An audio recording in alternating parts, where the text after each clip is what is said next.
Hey there, tonight we're uncovering the rhythmic world of Viking fishing. A life less about fierce raids, and more about the soothing art of net casting and quiet endurance on the Nordic seas. If these stories help you unwind, I'd love a quick like or subscribe, but only if they're genuinely working for you. I'm curious where in the world you're listening from, so drop your location and local time in the comments. It's amazing seeing our little community span the globe through these historical tales. Now get comfortable, perhaps dim the lights, or find that perfect pillow position, and let's ease into tonight's journey together.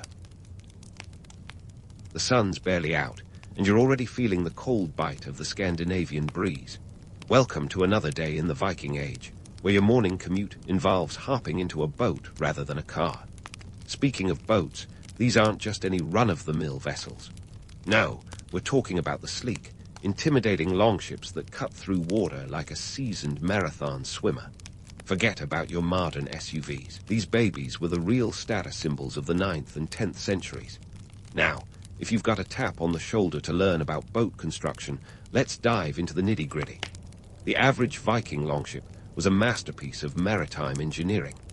Imagine a wooden skeleton made from oak or pine, held together by iron rivets and nails, and covered with overlapped planks for that seaworthy finish. It took about 20-30 skilled craftsmen working for several months to whip one up.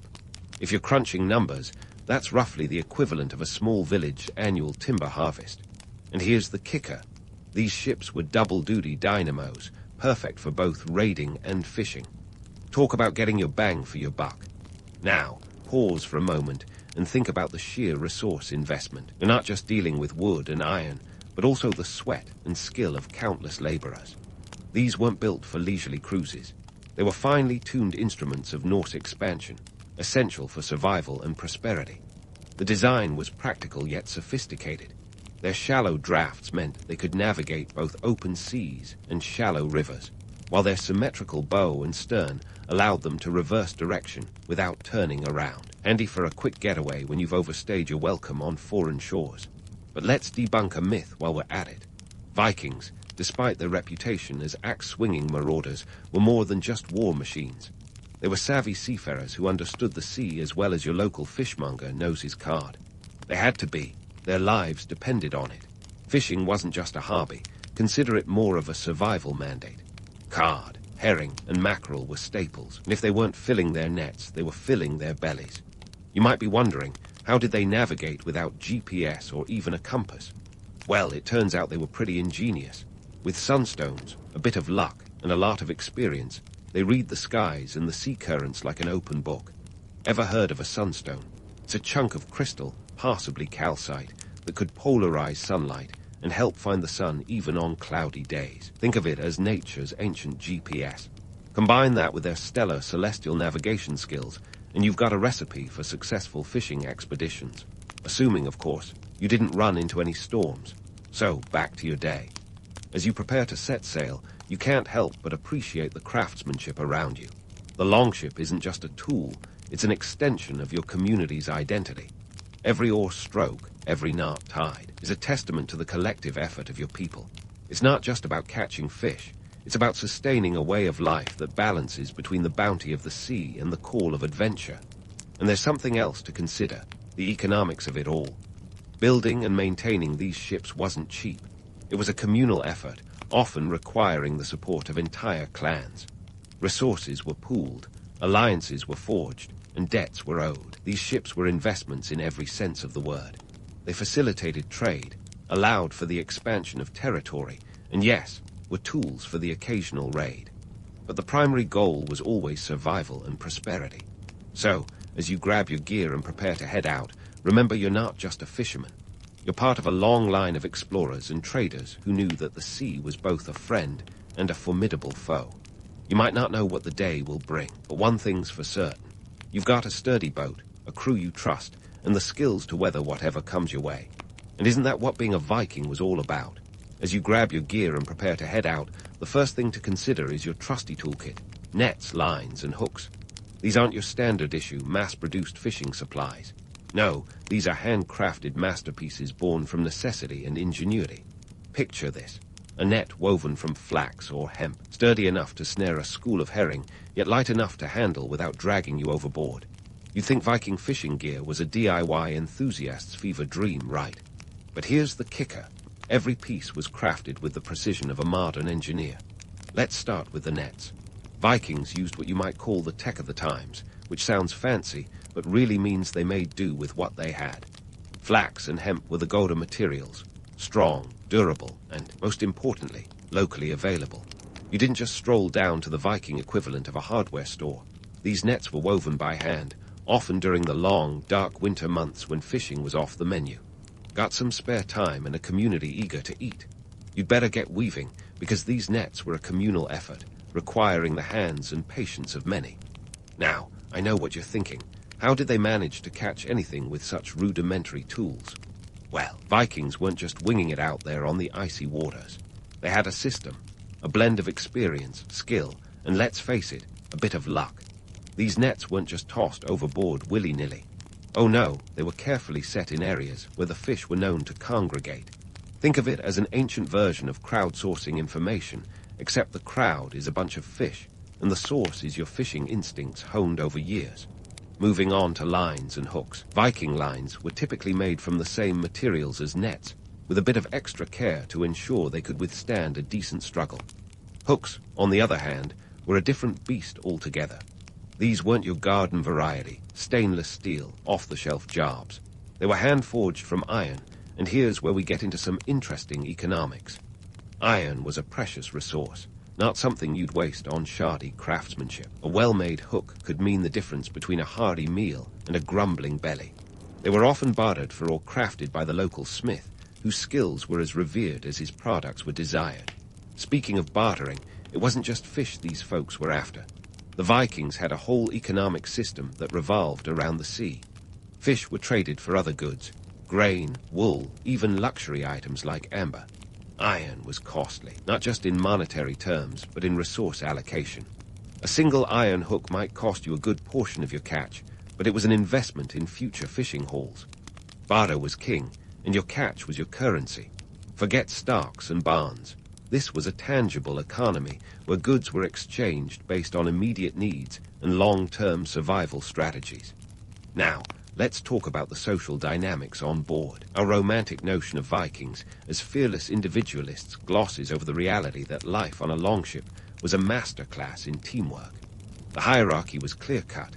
Everyone knew their role, from the seasoned captain who steered the ship to the young greenhorn learning the ropes. But don't be fooled into thinking it was all egalitarian love and harmony. The captain called the shots, and his word was law. But he wasn't some tyrannical overlord. His authority was balanced by the need to keep the crew motivated and loyal. After all, a mutiny at sea would make for a very short fishing trip. The communal effort was essential. You couldn't just sit back and let others do the heavy lifting. Each crew member had a stake in the success of the venture. Every fish caught was split among the crew, with shares divvied up according to rank and contribution. It was a finely tuned system that ensured everyone had a vested interest in pulling their weight. Failure wasn't just a personal setback. It affected the whole community. If you didn't catch enough, the entire clan might go hungry, and that's not the kind of reputation you want to bring back to shore. So, as you and your crew haul in the nets, it's not just fish you're pulling from the icy depths. It's survival, prosperity, and a bit of peace of mind, knowing that you're doing your part. You might not return with tales of glorious battles or mythical beasts, but your contribution is just as vital. You're part of a legacy, a tradition that's as much about community as it is about conquest. And isn't that a tale worth telling? But hold on a minute. Let's not get too misty-eyed about this. Life on a Viking fishing expedition was no picnic. The sea was a fickle companion, and storms could turn a routine trip into a fight for survival. Equipment could fail, tempers could flare, and the best-laid plans could go awry. Yet, it was in these moments of adversity that the Viking spirit shone brightest. The ability to adapt, to overcome, and to work together was what truly set these seafarers apart. And so, the day rolls on. As the sun dips below the horizon, painting the sky with hues of orange and purple, you and your crew are reminded of the day's labor. Not just in the aching muscles and the salt-crusted skin, but in the shared stories and laughter that echo across the deck. The catch is good, the The spirits are high, and for now, at least, the sea has been kind. But tomorrow is another day, and as any Viking knows, the only certainty is uncertainty. So, you revel in the moment, knowing that while the sea may be unpredictable, your resolve is as unyielding as the iron hooks that brought in your bounty. As night falls and the ship turns back toward the comforting glow of the village fires, you realize that this isn't just about survival. It's about identity, legacy, and the shared experience of a community bound by the relentless pulse of the sea. And though the myths may speak of grander exploits, it's these quiet victories that truly define the Viking Age. So, as you sail back toward those flickering village fires, let's hit pause and dive into the midday hustle of Viking fishing. By this point, you're firmly in the thick of it, where the art of fishing turns into a full-blown operation. Forget the serene image of a lone fisherman against the vastness of the sea. This is more like a well-rehearsed play with everyone knowing their lines, if their lines were actually nets, hooks, and oars. Now, let's talk about the stars of your maritime show, cod and herring. These aren't just fish. They're the bread and butter of the Viking diet, the ancient equivalent of your morning avocado toast. Cod, with its firm flesh and ability to be preserved, was a staple. Salting and drying, it allowed Vikings to keep it edible for months. Imagine the joy of biting into a piece of fish that doesn't just taste like salt and regret after being out at sea for weeks. And then there's herring, the fast food of the Viking world. These little guys were abundant and could be smoked, salted, or pickled. If cod was the main course, herring was the reliable side dish. You see, fishing was a seasonal endeavor, tied closely to the rhythms of nature. During the warmer months, you'd find yourself casting nets in the fjords, where the fish gathered like concert-goers at a sold-out show. Come winter, the seas were less forgiving, and fishing activities would slow down. This cyclical nature wasn't just a scheduling detail, it was a survival strategy. Timing was everything, and missing the season's peak could mean a long, hungry winter for the village. Now, if you're imagining these Viking fishermen serenely casting their nets under a gentle sun, think again. The reality was far grittier. The weather could flip faster than a coin, with storms rolling in like nature's own version of a surprise quiz. One minute you're hauling in a net teeming with cod, and the next, you're battling waves that seem determined to flip your longship like a pancake. It's the kind of unpredictability that makes you appreciate a good weather forecast, something our Viking friends could only dream of. Speaking of competition, it wasn't just the weather that kept you on your toes. The seas were a hotbed of rivalry, with different crews vying for the best spots. It was like a medieval version of musical chairs, except with more rowing and fewer polite apologies. You had to be quick, strategic, and sometimes a little cunning. Securing the best fishing grounds could be the difference between returning home a hero or with your tail between your legs. But let's not romanticize the cutthroat aspect too much. Sure, there was competition, but there was also a sense of camaraderie among the crews. After all, the sea was a formidable enough opponent without infighting. There were unspoken rules and mutual respect, because when the weather turned nasty, you'd want allies, not enemies. Back to the techniques. Vikings were nothing if not resourceful. They employed a variety of methods depending on the conditions and the catch they were after. Nets were a favorite for large hauls, but they also used handlines and even traps. The ingenuity extended to understanding fish behavior, knowing when and where they were most likely to swim. It was part art, part science, and a whole lot of trial and error. And let's touch on the equipment again. Remember those hand-forged iron hooks? Well, they were just the tip of the iceberg in terms of the tools of the trade. Vikings also used fish spears, which were essentially long poles with multiple prongs, perfect for skewering fish with the precision of a master chef. It's a technique that required a steady hand and sharp eyes, more like archery than fishing. What about the economic side of things? Well, the fishing industry was the silent engine of the Viking economy. Cod and herring were traded far and wide, reaching markets across Europe. They were so valuable that they could even be used to pay taxes. Yes, you heard that right, cod as currency. It's a concept that would leave modern tax accountants scratching their heads, but it worked for the Vikings. So, as you pull in the day's catch and the sun climbs higher, you realize this isn't just a job. It's a lifestyle, a tradition, and a necessity. You're not just feeding your village, you're fueling an economy and sustaining a culture. And though the myths like to paint the Vikings as fearsome raiders, it's their prowess on the seas as fishermen that truly kept them afloat, literally and figuratively. As the afternoon stretches on and the nets come aboard, heavy with the sea's bounty, you're reminded that each fish is a victory against the odds. It's not just the salty air that invigorates you. It's the knowledge that despite the hardships, you've carved out a living from the unforgiving ocean, a testament to human tenacity and adaptability. So, as the day edges toward its close, and you think about the tales to tell over the evening meal, you're struck by the realization that while the legends of battle and conquest might capture the imagination, it's the quieter victories of survival and sustenance that truly define a people.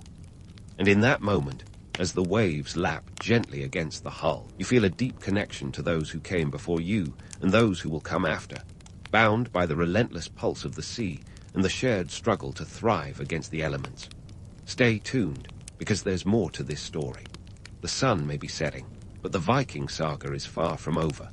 As the sun begins its slow descent, casting long shadows over the water, you might be thinking the day's drama on the high seas is wrapping up.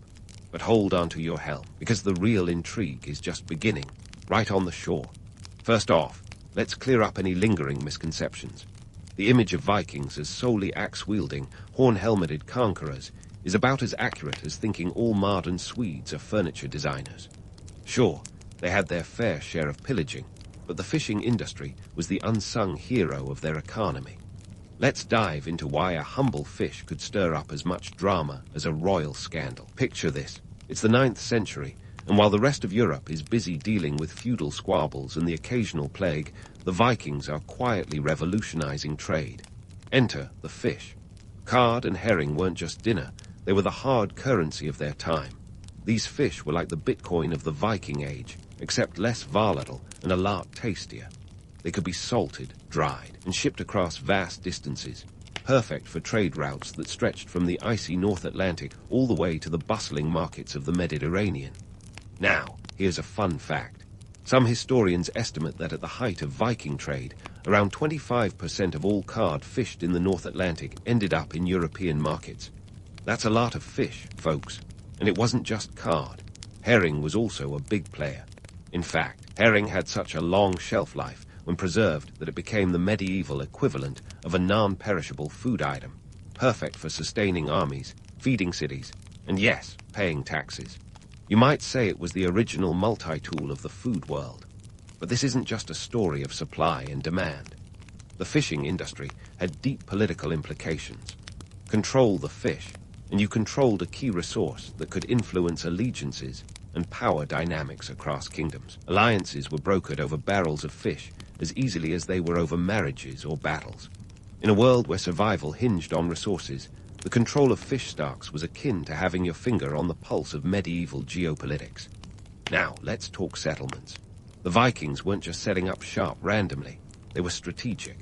Coastal settlements popped up like mushrooms after rain, each one a hub of activity where fish was traded, alliances were forged, and occasionally axes were swung. These settlements weren't merely fishing villages, they were bustling trade centers. Places like Hedeby and Birka were pivotal, acting as crossroads for goods, culture, and sometimes the odd diplomatic spat. And here's where it gets even more interesting, the environmental side of things. Long before the term sustainability became a buzzword, the Vikings were already practicing a form of it out of sheer necessity. Overfishing could lead to empty nets, and empty nets could lead to empty stomachs. While they weren't exactly hugging trees, they understood the balance required to keep their fisheries productive. It was a fine line between exploiting a resource and ensuring its longevity, an early lesson in resource management that modern society still grapples with. The Vikings weren't just environmentalists by necessity, they were also master adapters. When fish stocks were low, they diversified their catch or turned to other resources, like seal hunting or whaling, albeit on a smaller scale than some other cultures. It was all about flexibility and resilience, surviving and thriving in an unpredictable world. But let's not sugarcoat it. This wasn't a utopia of sustainable living. When push came to shove, the Vikings could be as ruthless as any society in exploiting their environment. They weren't calculating carbon footprints, but they were keenly aware of the natural cycles that dictated their survival. The challenge was not just catching fish, but ensuring there were fish to catch in the future. So, as the afternoon wears on and the fishing boats return to the bustling shoreline, you're seeing more than just a day's haul. You're witnessing a microcosm of Viking society, where the sea was both a provider and a battleground. It's a dance as old as time itself, the push and pull between man and nature, survival and exploitation. And as you stand there, taking it all in, you realize that the true power of the Vikings wasn't just in their swords or their ships, but in their ability to harness the bounty of the sea. Every fish pulled from the water was a testament to their ingenuity, their resilience, and their relentless drive to adapt and prosper. And isn't that the real heart of the Viking saga? But wait, there's more to this tale. We're not done exploring the depths of Viking life just yet. Stay tuned, because tomorrow's another day, and who knows what the tides will bring in. As the boats hit the shore and the day's catch is unloaded, the scene transforms from a maritime ballet to a bustling marketplace of activity. Picture a Viking village at dusk, where the air is rich with the tang of salt and the promise of smoked fish. This is where the magic, or rather, the hard, gritty work of preservation begins. Forget about your modern-day refrigerators. Back then, if you wanted fish to last beyond the next meal, you had to get crafty with methods that could outsmart time and bacteria. So, let's dive into the culinary arts of the Viking Age. First up, salting. It's as straightforward as it sounds, but with a pinch of ancient ingenuity. Salt was a hot commodity. Think gold dust, but less sparkly. It was imported from places like the Iberian Peninsula, making it a precious resource. Salted fish could last for months, which was a godsend during those long, harsh winters when fresh food was a distant memory. Salting involved layering the fish with coarse salt, a process that drew out moisture and left a product that was both hardy and, well, salty enough to make a reindeer wince. But what if you ran out of salt or wanted a bit of variety? Enter smoking, the Viking version of artisanal food prep. Smoking fish involved hanging it over a low fire, usually fueled by wood or peat. This not only preserved the fish, but also added a rich, smoky flavor that made it highly sought after. The smoking process was a communal affair. Imagine the village gathering around, sharing stories and the latest gossip while tending to the fires. It was part culinary technique, part social event, and all about survival. And then there's drying, the simplest yet most labor-intensive method. Fish were laid out on wooden racks, exposed to the sun and wind. It sounds idyllic until you consider the labor involved, flipping the fish regularly, chasing away scavengers, and praying to the Norse gods for good weather. But when done right, dried fish could last indefinitely, which was a kind of culinary insurance policy against the unpredictability of Mother Nature. As the evening wears on, and the village hums with the rhythm of preservation, it's worth noting that this wasn't just about keeping food on the table. These methods turned fish into tradable goods, feeding not just families but entire economies. The preserved fish became a staple in trade routes that crisscrossed Europe, reaching as far as the Byzantine Empire. Viking fish products were like the Amazon Prime of the medieval world, reliable, ubiquitous, sometimes arriving faster than you'd expect. The economic impact was monumental. By the 11th century, Viking fish trade had become a cornerstone of European markets. To put it into perspective, some historians suggest that fish was one of the top exports from the Scandinavian region, rivaling even the fabled Viking swords. The trade routes established by these seafaring merchants laid the groundwork for what would become Northern Europe's economic network. We're talking about an early form of globalization, where the humble herring was as much a currency as it was a culinary delight. Now, let's take a step back and ponder the legacy of all this fishy business. The Viking Age is often cast in the shadow of conquest and exploration, but the true unsung hero might just be their mastery of the sea's bounty. Their fishing techniques and trade routes not only sustained their own people, but also influenced European markets for centuries. They were the original disruptors, shaking up the status quo with nothing more than a fleet of longships and a knack for innovation. But let's not get carried away with romanticizing the past. It's easy to forget that this was a world where survival was a daily battle. The Vikings weren't just enterprising merchants, they were also grappling with the harsh realities of their environment. The sea was both a provider and a predator, offering sustenance one moment and threatening destruction the next. It was a constant dance of adaptation and resilience, a testament to human ingenuity in the face of relentless challenges. As the village settles into the quiet of the night, with the fires burning low and the day's work done, there's a sense of continuity, a legacy that stretches from the past into the future. The Vikings' relationship with the sea was complex, a blend of reverence and resourcefulness. It wasn't just about catching fish. It was about harnessing the power of nature to sustain a way of life. In the end, the Viking Age was as much about survival and resourcefulness as it was about conquest. It's a story of adaptation, where the sea was both a stage and a protagonist in the epic saga of human history. So, next time you enjoy a piece of smoked salmon or salted cod, spare a thought for those intrepid seafarers who not only navigated the treacherous waters of the North Atlantic, but also left an indelible mark on the tapestry of European culture and economy. And as you drift off into sleep, let that be the last thought on your mind. The Vikings, those legendary figures of history, were not just warriors, but also pioneers of trade and masters of the sea. Their legacy, much like the tides they once rode, continues to ebb and flow through the annals of time, reminding us all of the enduring power of human ingenuity and the relentless pursuit of survival. So you're cruising through the Balkans, circa 500 BCE. No GPS, no Wi-Fi, just a whole lot of rugged terrain and ancient forests. Welcome to Thrace, the land of the Thracians, where the scenery is as rough as the people. Imagine a place sprawling from the northern parts of Greece, stretching all the way to what's now Bulgaria, with its fingers tickling the edges of modern-day Turkey.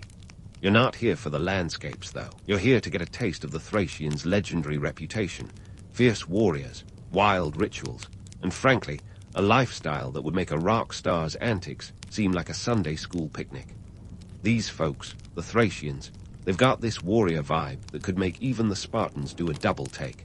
But before you start picturing them as some kind of prehistoric Schwarzenegger, let's peel back the layers of their fearsome facade.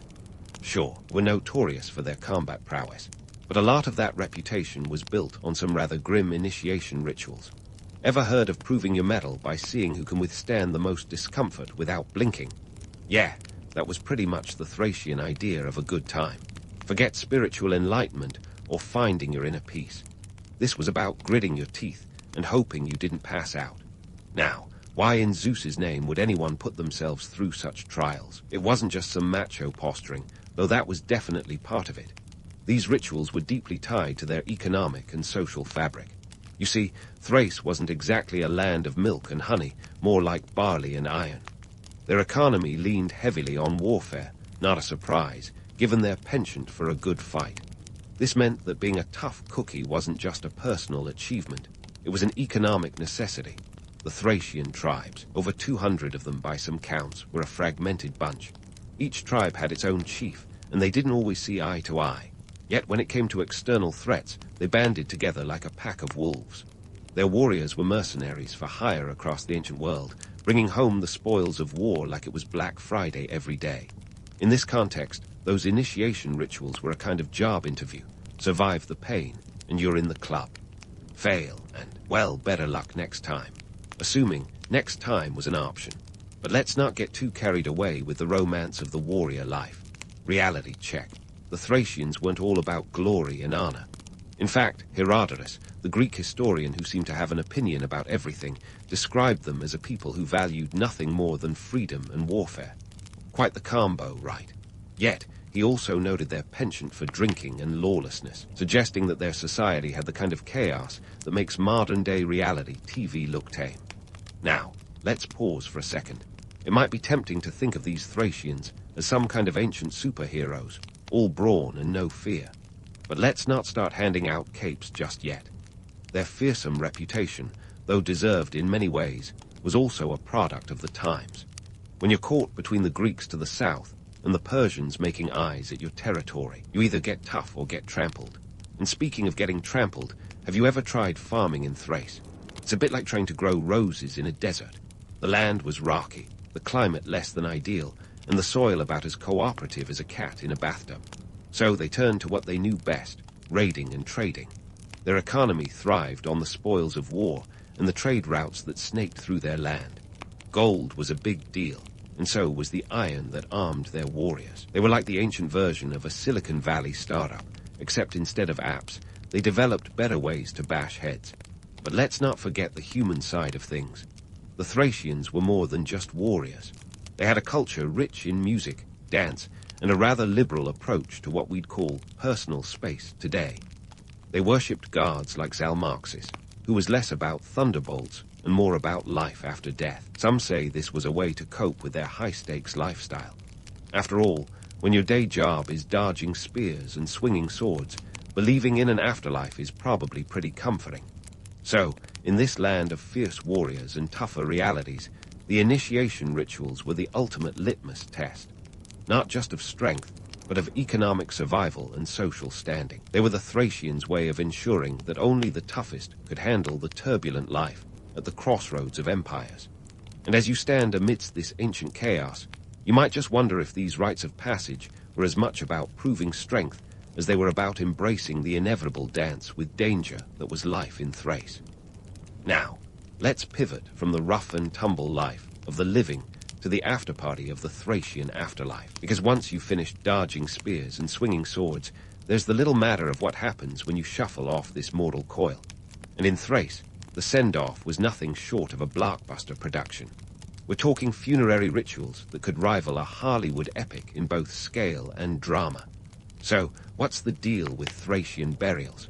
Well, if you thought the living were larger than life, their tombs were even more so. Archaeological digs have unearthed burial mounds, also known as tumuli, that dart the Thracian landscape like giant pimples on a teenager's face. These weren't just dirt heaps. Some were towering enough to be mistaken for natural hills. Take the Kazanlak tomb in Bulgaria, an UNESCO World Heritage Site, for instance. This burial site is a masterpiece of Thracian artistry, with murals that would make the Sistine Chapel look like a sketchbook doodle. Built around the 4th century BCE, it's a testament to the Thracians' flair for the dramatic. But let's not get too starry-eyed about the art and architecture. These funerary rituals were as much about social signaling as they were about honoring the dead. Think of it as the ancient version of keeping up with the Joneses, or in this case, the neighboring tribes. The bigger the tomb, the more impressive your social standing. It was like a game of one-upmanship, where your status in life was reflected in the grandeur of your burial.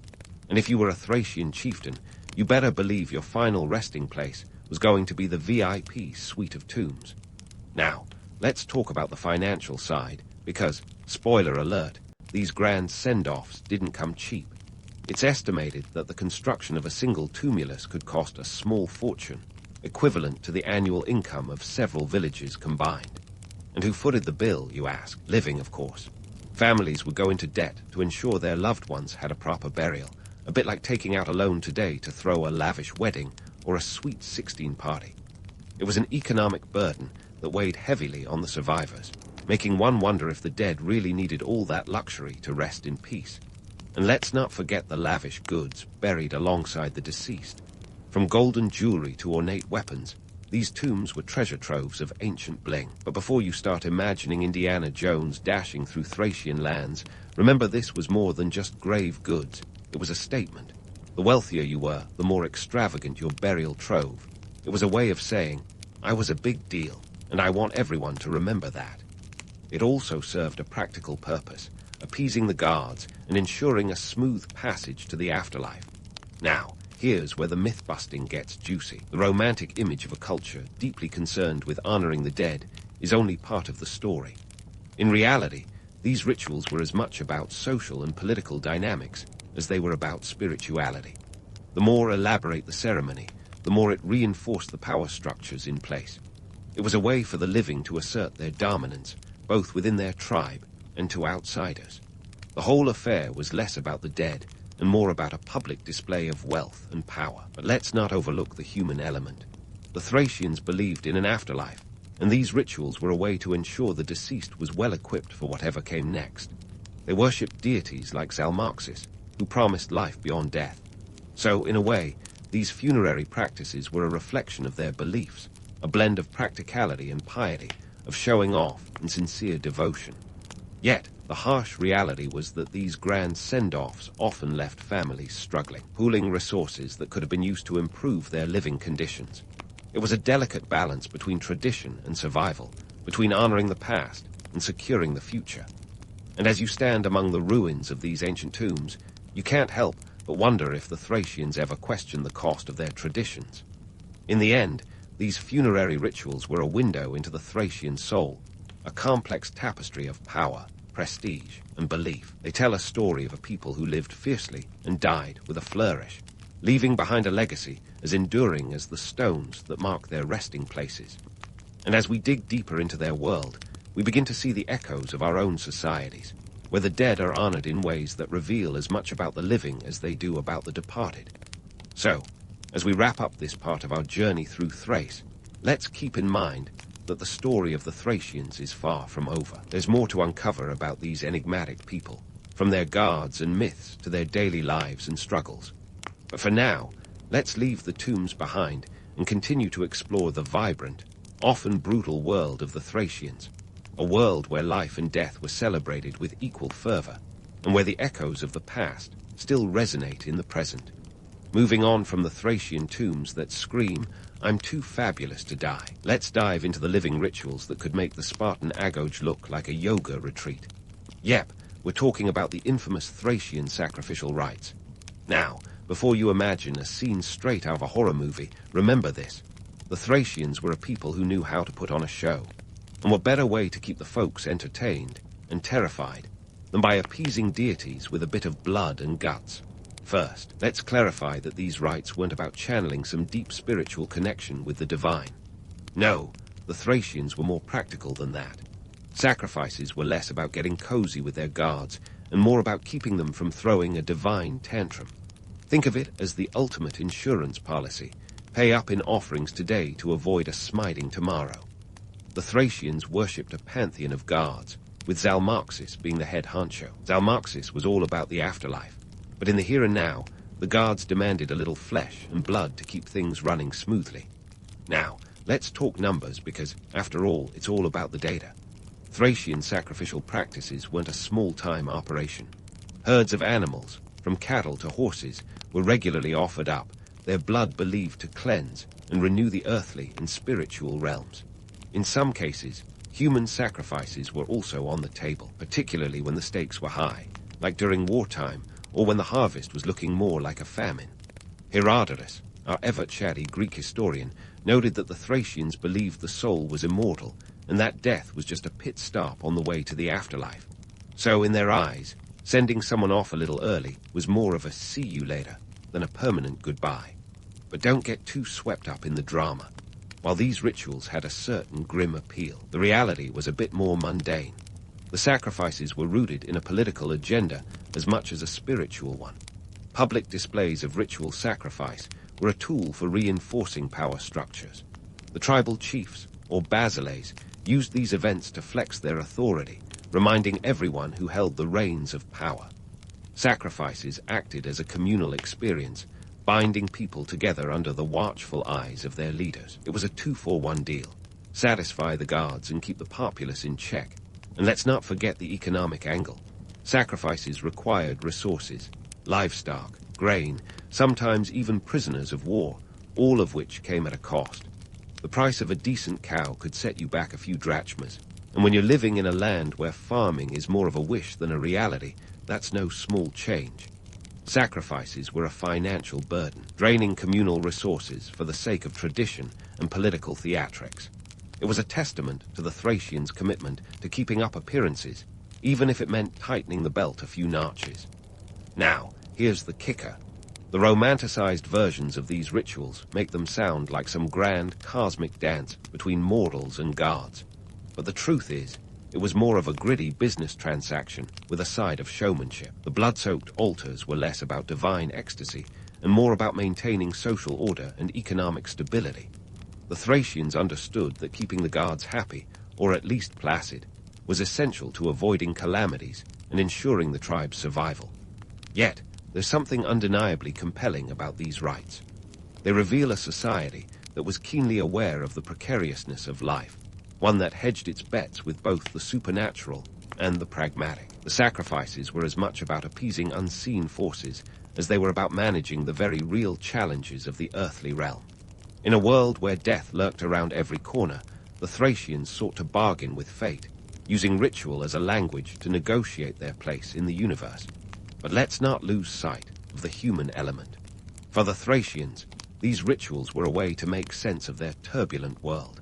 They transformed fear into spectacle, uncertainty into ritual, and chaos into order. As we peer into the past, we see not only the harsh realities of life in Thrace, but also the resilience and resourcefulness of a people determined to carve their own destiny.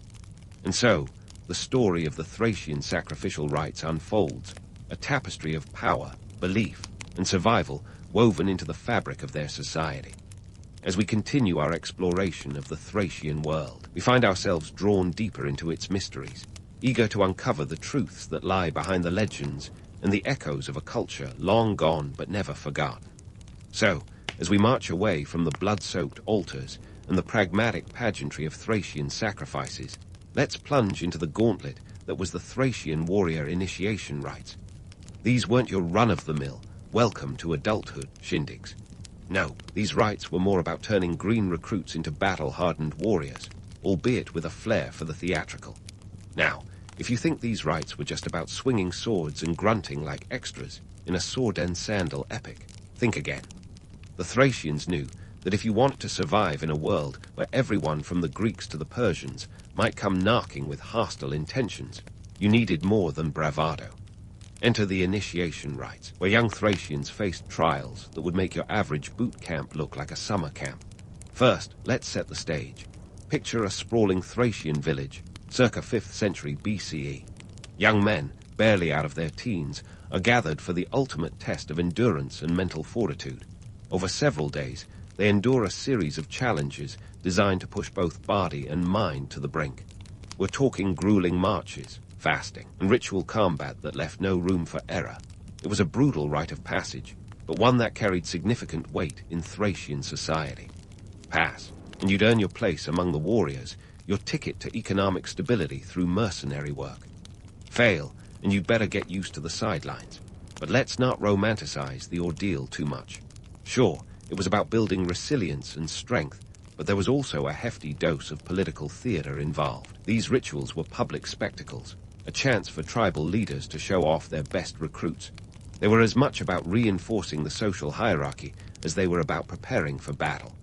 The basiles, or tribal chiefs, watched closely, their approval a coveted prize.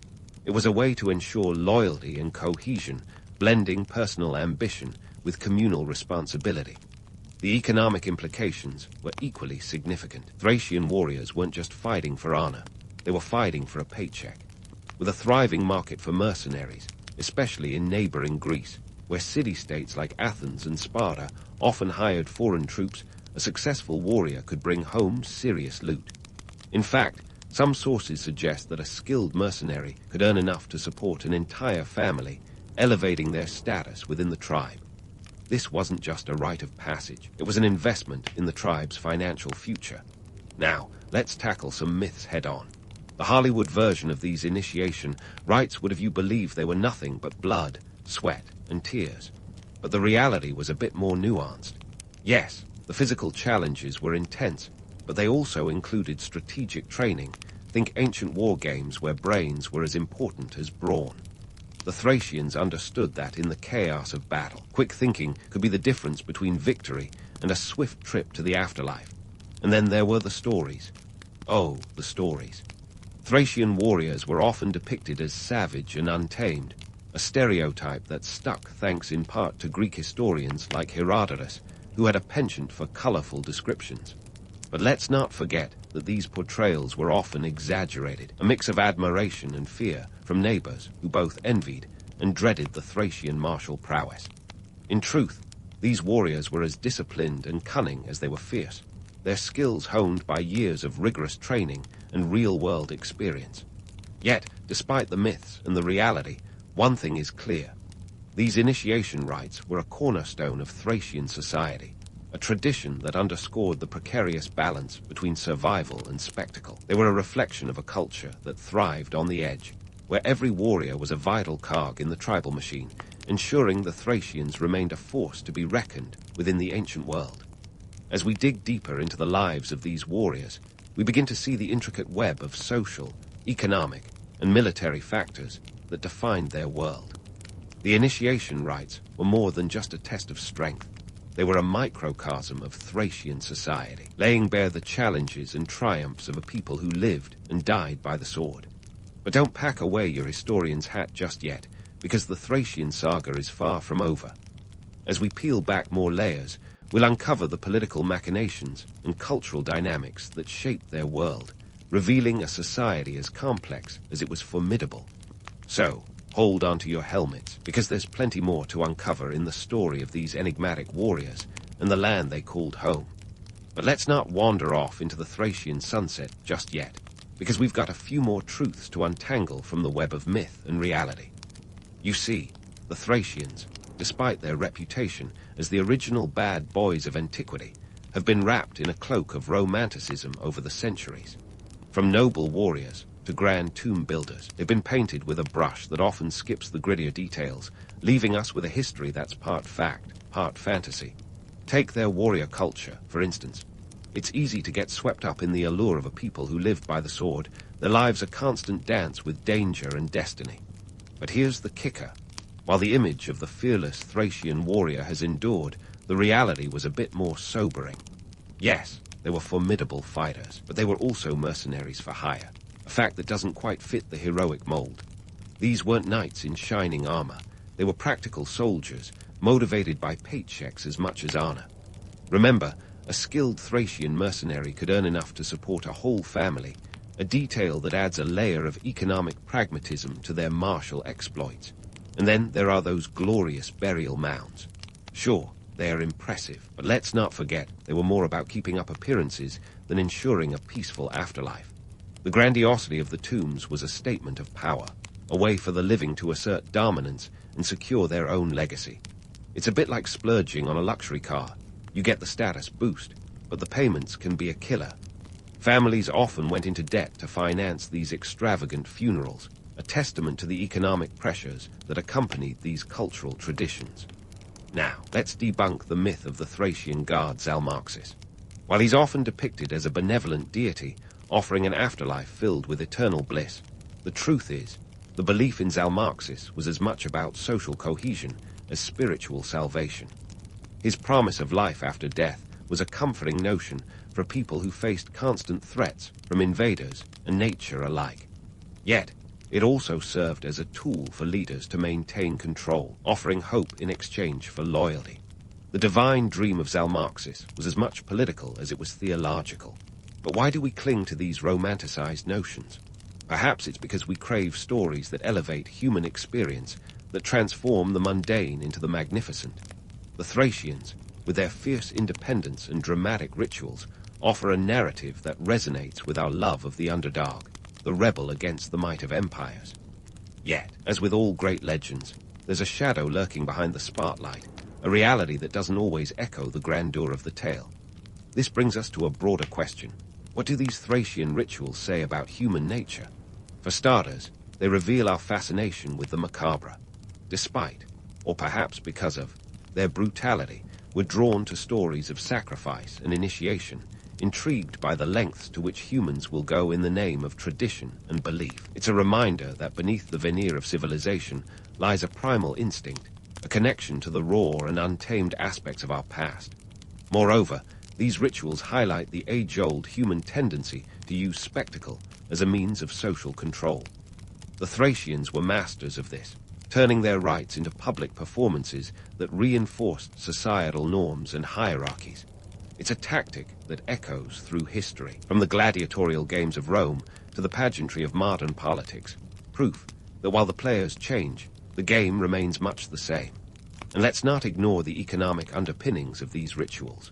The Thracians understood that survival often depended on a delicate balance between tradition and innovation. Their society thrived on the spoils of war and the wealth of their tombs, yet these very practices could also strain their resources and test their resilience. It's a cautionary tale for any society, illustrating the cost of maintaining cultural legacies in the face of economic realities. As we wrap up our journey through the world of the Thracians, one thing is clear.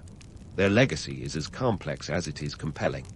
They've left us a tapestry woven with threads of myth and history, a story that challenges us to look beyond the surface and ask the tough questions about our own relationship with the past. They remind us that history is rarely black and white, but rather a spectrum of shades that reflect the intricacies of human experience. So next time you find yourself pondering the Thracians, remember to take a closer look. Behind the legends lies a world of gritty truths and enduring lessons, a testament to the resilience and resourcefulness of a people who carved their place in history with both sword and story. And as we continue to explore the echoes of their culture, let's keep in mind that the past is never as far away as it seems, its shadows dancing in the light of our own modern myths. And there you have it, folks.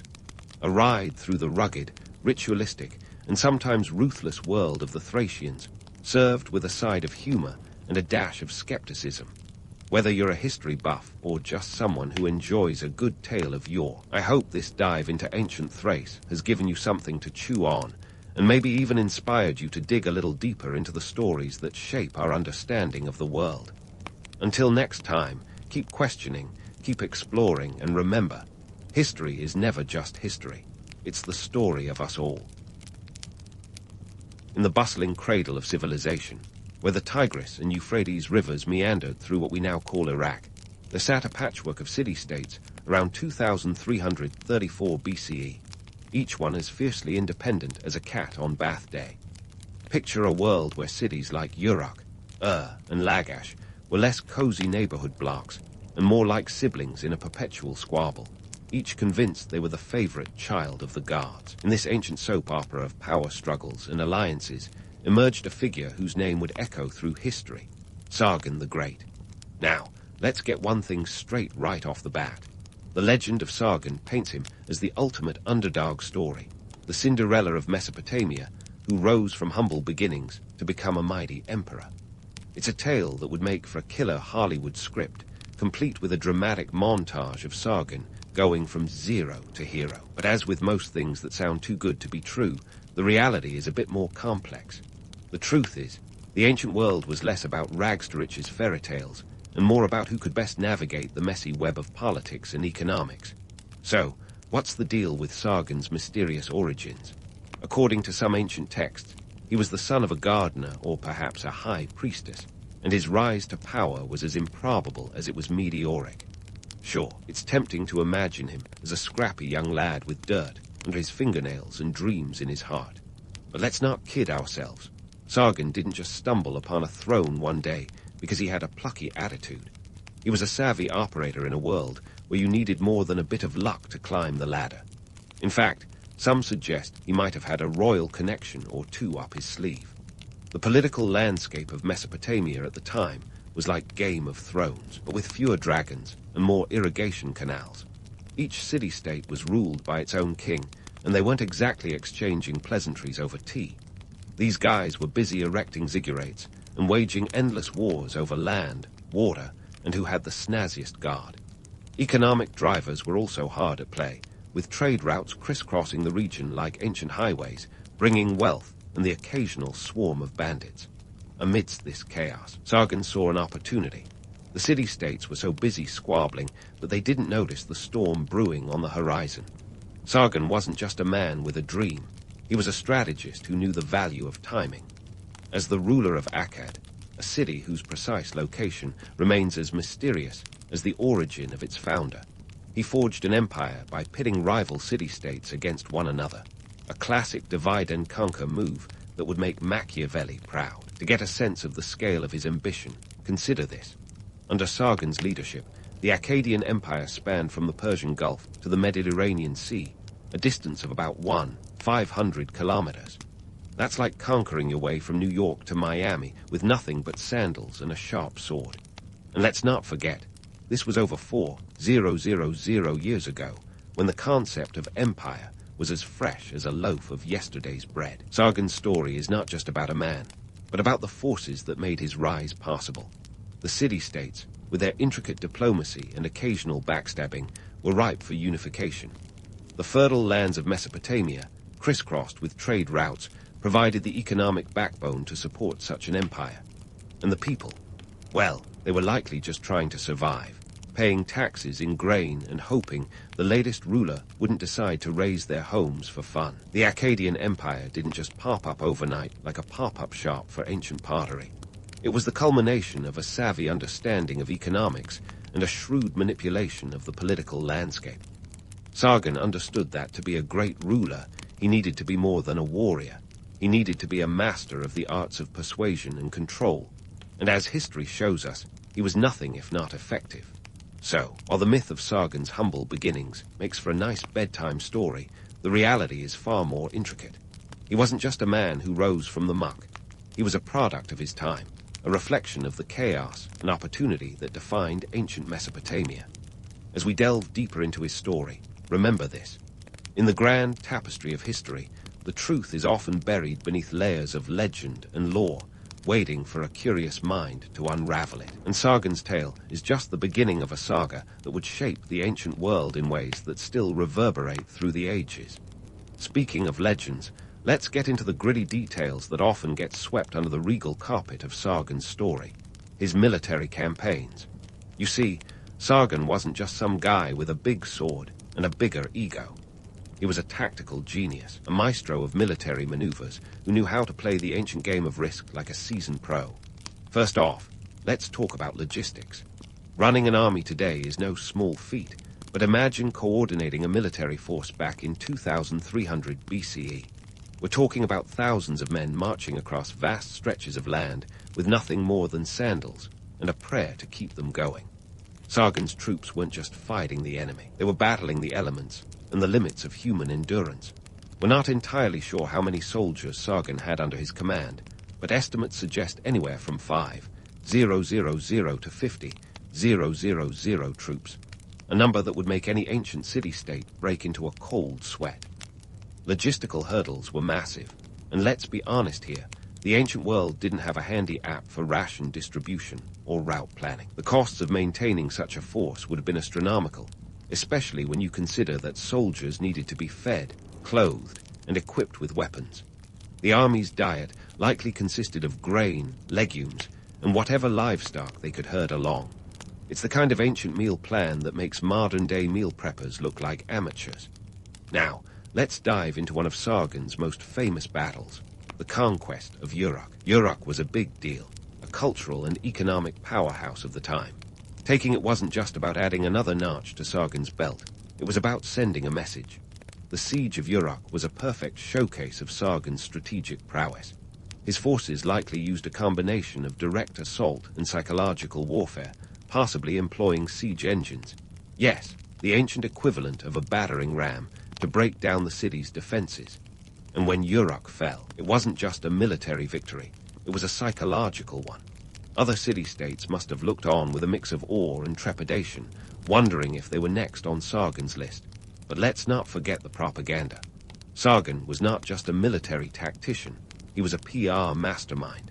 The stories of his victories were carefully crafted to elevate him to near-mythical status. Think of it as the ancient version of a social media campaign, only instead of hashtags. They had scribes.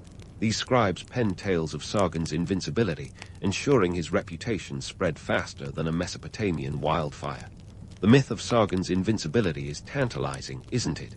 The idea of a leader who could do no wrong, who led his troops to victory after victory. But the reality was far grittier. Sargon's campaigns weren't always smooth sailing. There were setbacks, defeats, and rebellions. After all, not every city-state was keen on rolling over and playing nice. And yet, Sargon had a knack for bouncing back, adapting his strategies, and rallying his forces. It wasn't magic or divine favor. It was sheer determination and a willingness to learn from his mistakes. Speaking of strategy, let's talk about the infamous Battle of Elam. Elam was a region to the east, a thorn in Sargon's side that required careful handling. The Elamites were no pushovers, and taking them on was a risky move. Yet Sargon, ever the strategist, managed to pull off a victory that expanded his empire even further. It was a testament to his ability to adapt his tactics to different terrains and foes. He didn't just rely on brute force. He used intelligence, forming alliances where possible and crushing resistance where necessary. But hold on, let's not get too carried away on the tide of victory. Maintaining such an empire was like juggling flaming torches while riding a unicycle. Impressive, but fraught with danger. Sargon's empire stretched across a landscape where communication was slow and resources were stretched thin. This wasn't the age of instant messaging, after all. Orders and messages had to be carried by runners or on horseback, a process that took days, if not weeks. Economically, the empire was a complex machine. Tribute from conquered regions helped fuel Sargon's campaigns, but it was a delicate balance. Too much pressure on the conquered peoples could lead to rebellion, and too little meant a lack of resources to keep the empire running smoothly. Sargon had to be a master of diplomacy and economic strategy, ensuring that the flow of goods and resources kept his empire's engine humming. Despite the odds, Sargon managed to hold his empire together, at least for a time. His ability to see the bigger picture, to understand the interconnected nature of military might, economic stability, and political cunning was what set him apart. He wasn't just a conqueror. He was a ruler who understood that power wasn't just about the sword, but about the mind behind it. So, while the stories of Sargon's invincibility may be more myth than reality, there's no denying his impact. He set a precedent for what an empire could be, blending military might with economic and political savvy. He was, in many ways, the prototype for future emperors who would look to his example as they built their own legacies. And as we continue to unravel the layers of his tale, remember, the truth of history is often hidden in the details, waiting to be discovered by those daring enough to look beyond the legend. But let's not get too comfortable on this nostalgic ride through Sargon's exploits, because now we're diving headlong into the nitty-gritty of empire management. You see, Sargon might have been a whiz in the battlefield, but he didn't stop there. He had the whole emperor package. Think Julius Caesar meets Steve Jobs, with a touch of Alexander the Great's ambition thrown in for good measure. But how did he keep this sprawling empire from unraveling like an old tapestry? First off, let's talk administration.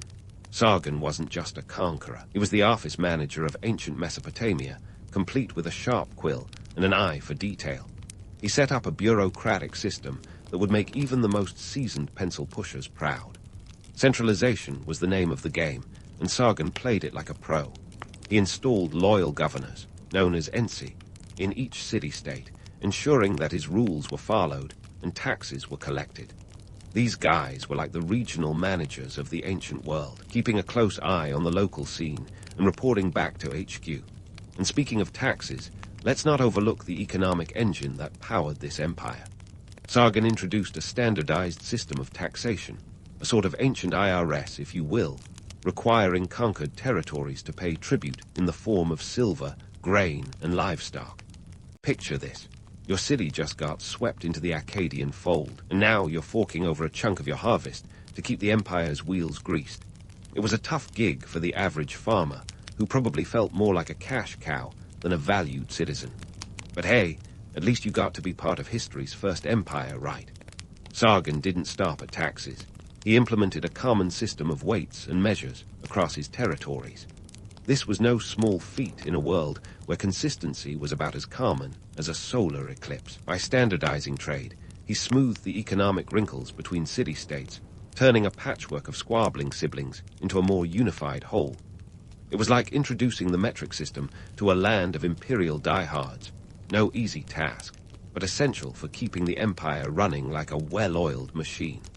Of course, all this centralization and standardization came at a cost. The romanticized view of Sargon as a benevolent ruler starts to wobble when you consider the pressures on the common folk.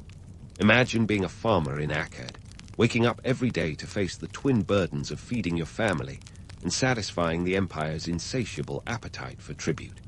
It wasn't all sunshine and rainbows, more like a treadmill of toil, with Sargon's tax collectors breathing down your neck. And let's not forget the bureaucracy. If you thought modern-day red tape was bad, try navigating the ancient equivalent, where clay tablets were the paper trail and scribes were the gatekeepers of information.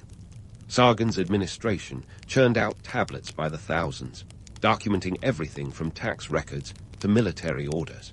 It was a logistical nightmare that would make even the most seasoned bureaucrat break into a sweat. But for Sargon, it was a necessary evil.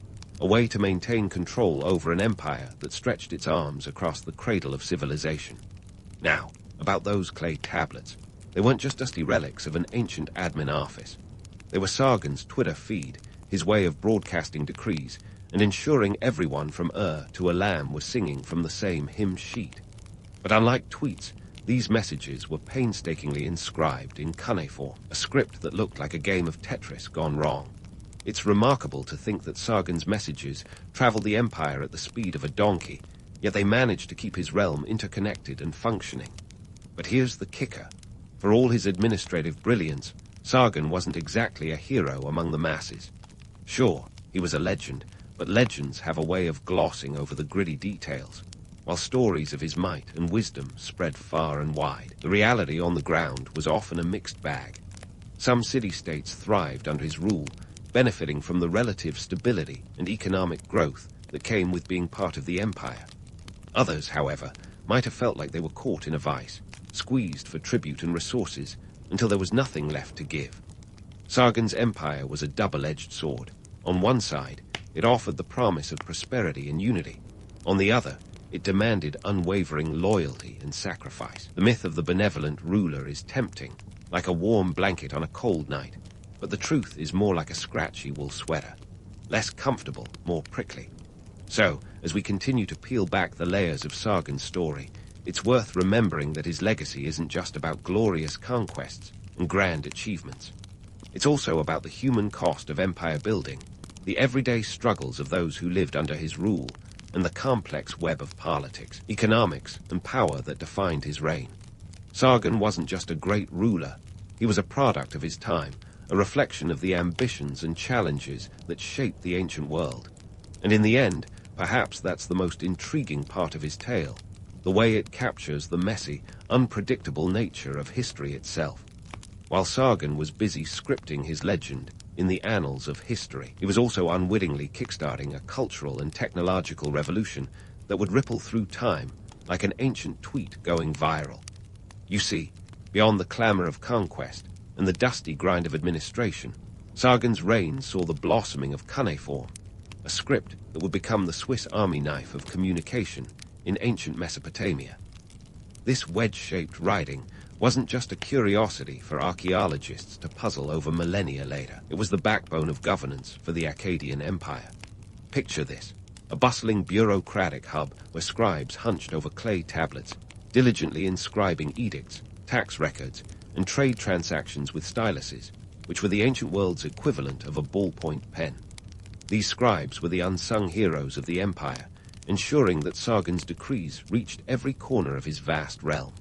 Without them, the empire might have crumbled under the weight of its own ambition. Cuneiform was more than just a method of communication.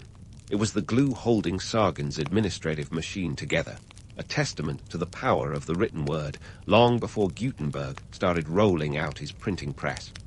Now, let's get one thing straight. The development of cuneiform was no overnight sensation. It had been simmering for centuries, evolving from simple pictographs into a complex system capable of recording everything from epic poetry to grain inventories. But under Sargon's watch, it became a tool of the state, a means to exert control and influence across vast distances. It was the bureaucratic backbone that allowed Sargon to turn the chaotic chorus of city-states into a symphony of imperial governance. However, while the scribes were busy immortalizing Sargon's reign on clay, the average Akkadian citizen was likely less enthused about the empire's literary achievements.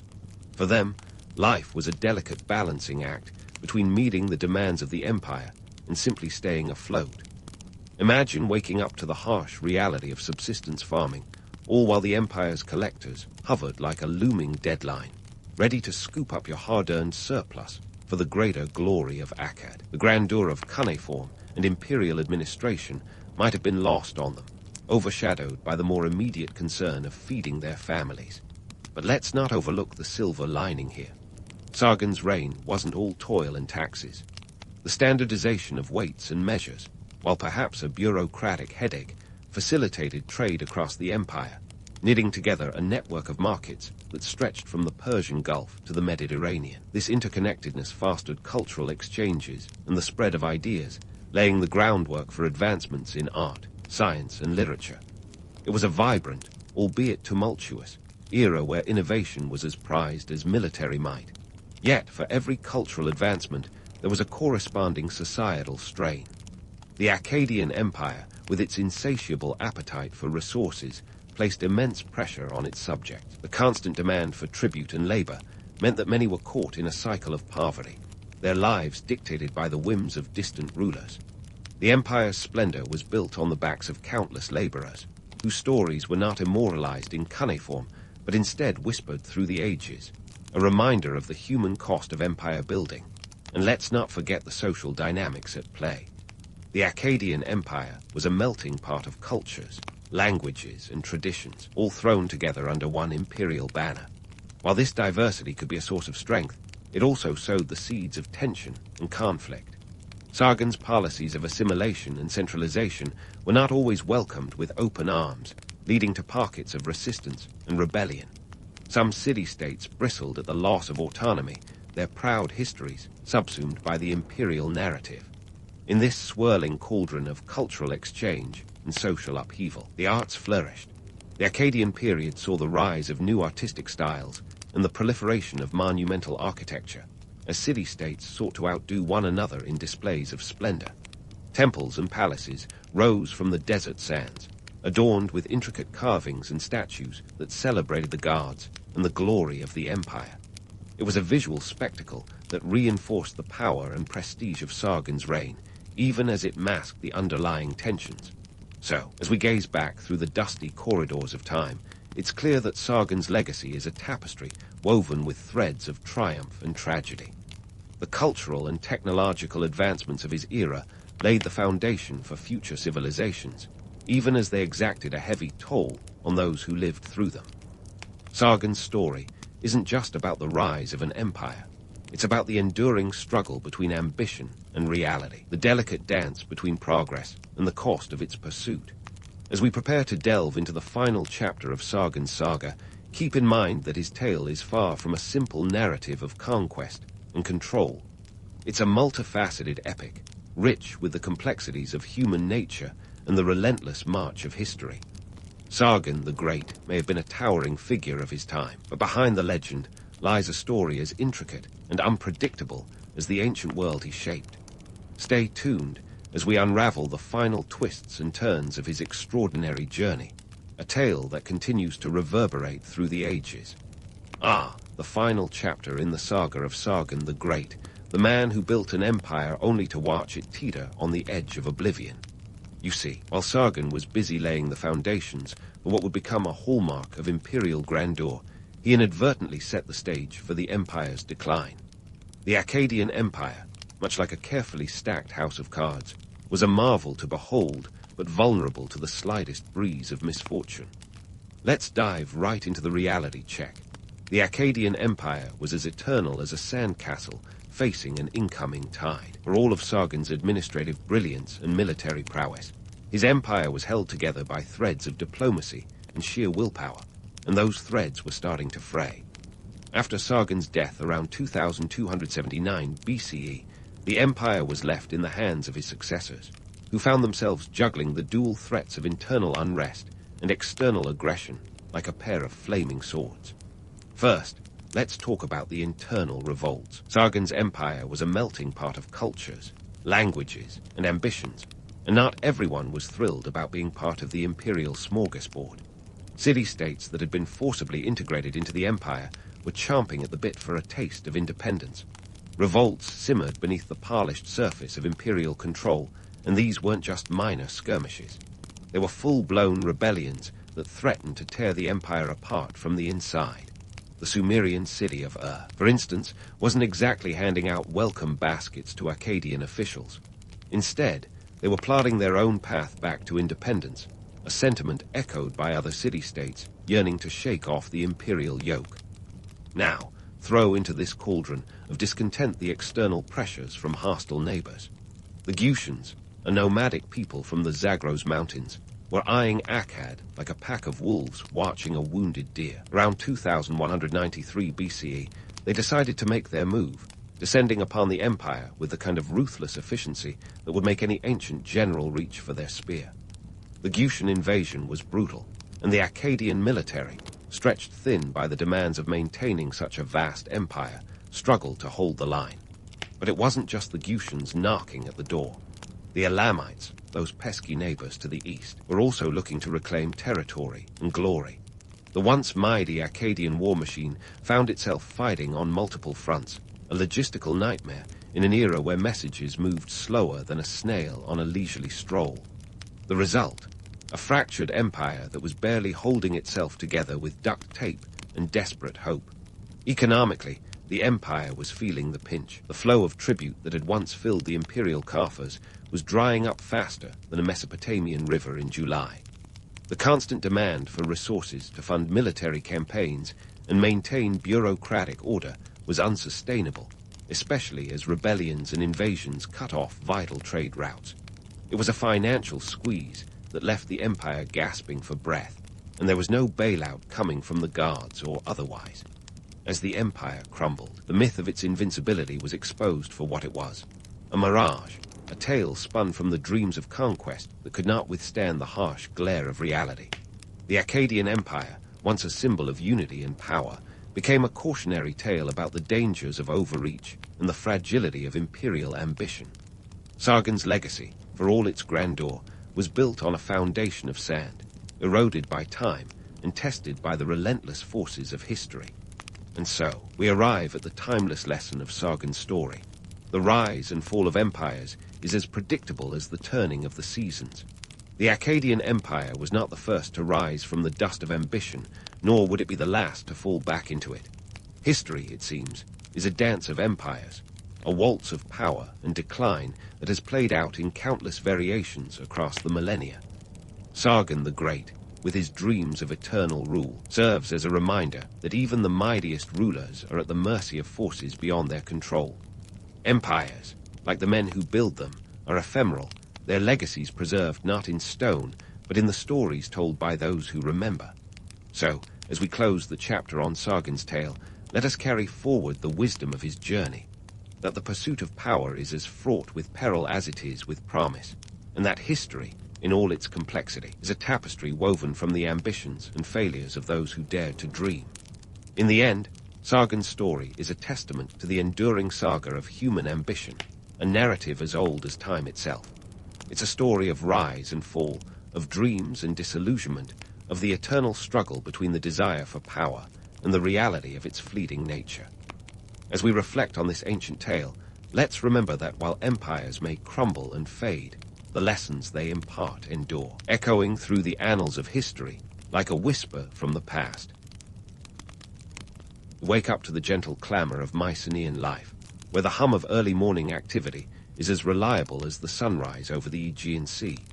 The air carries the earthy scent of clay and the metallic tang of bronze, ingredients not for breakfast, but for the crafts that define your community.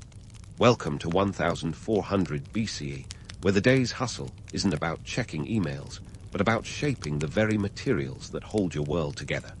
In this bustling village, crafting isn't just a pastime, it's the lifeblood of the economy, the gears that keep the kingdom ticking.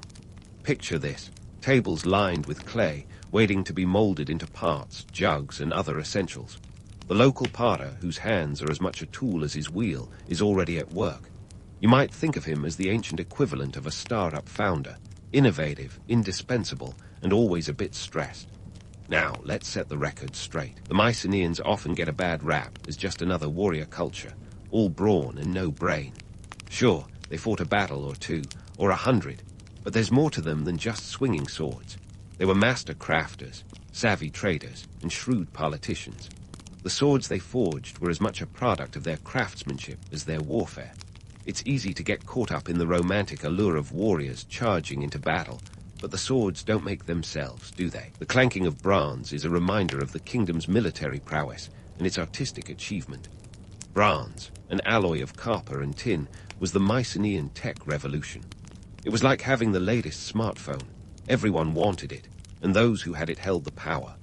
But just as today's tech relies on resources, so did the Bronze Age require copper, often imported from Cyprus, and tin, possibly from as far away as Afghanistan. Imagine the logistics of that supply chain without GPS. Of course, crafting wasn't just about metal and clay. Textiles and leatherwork played their part too.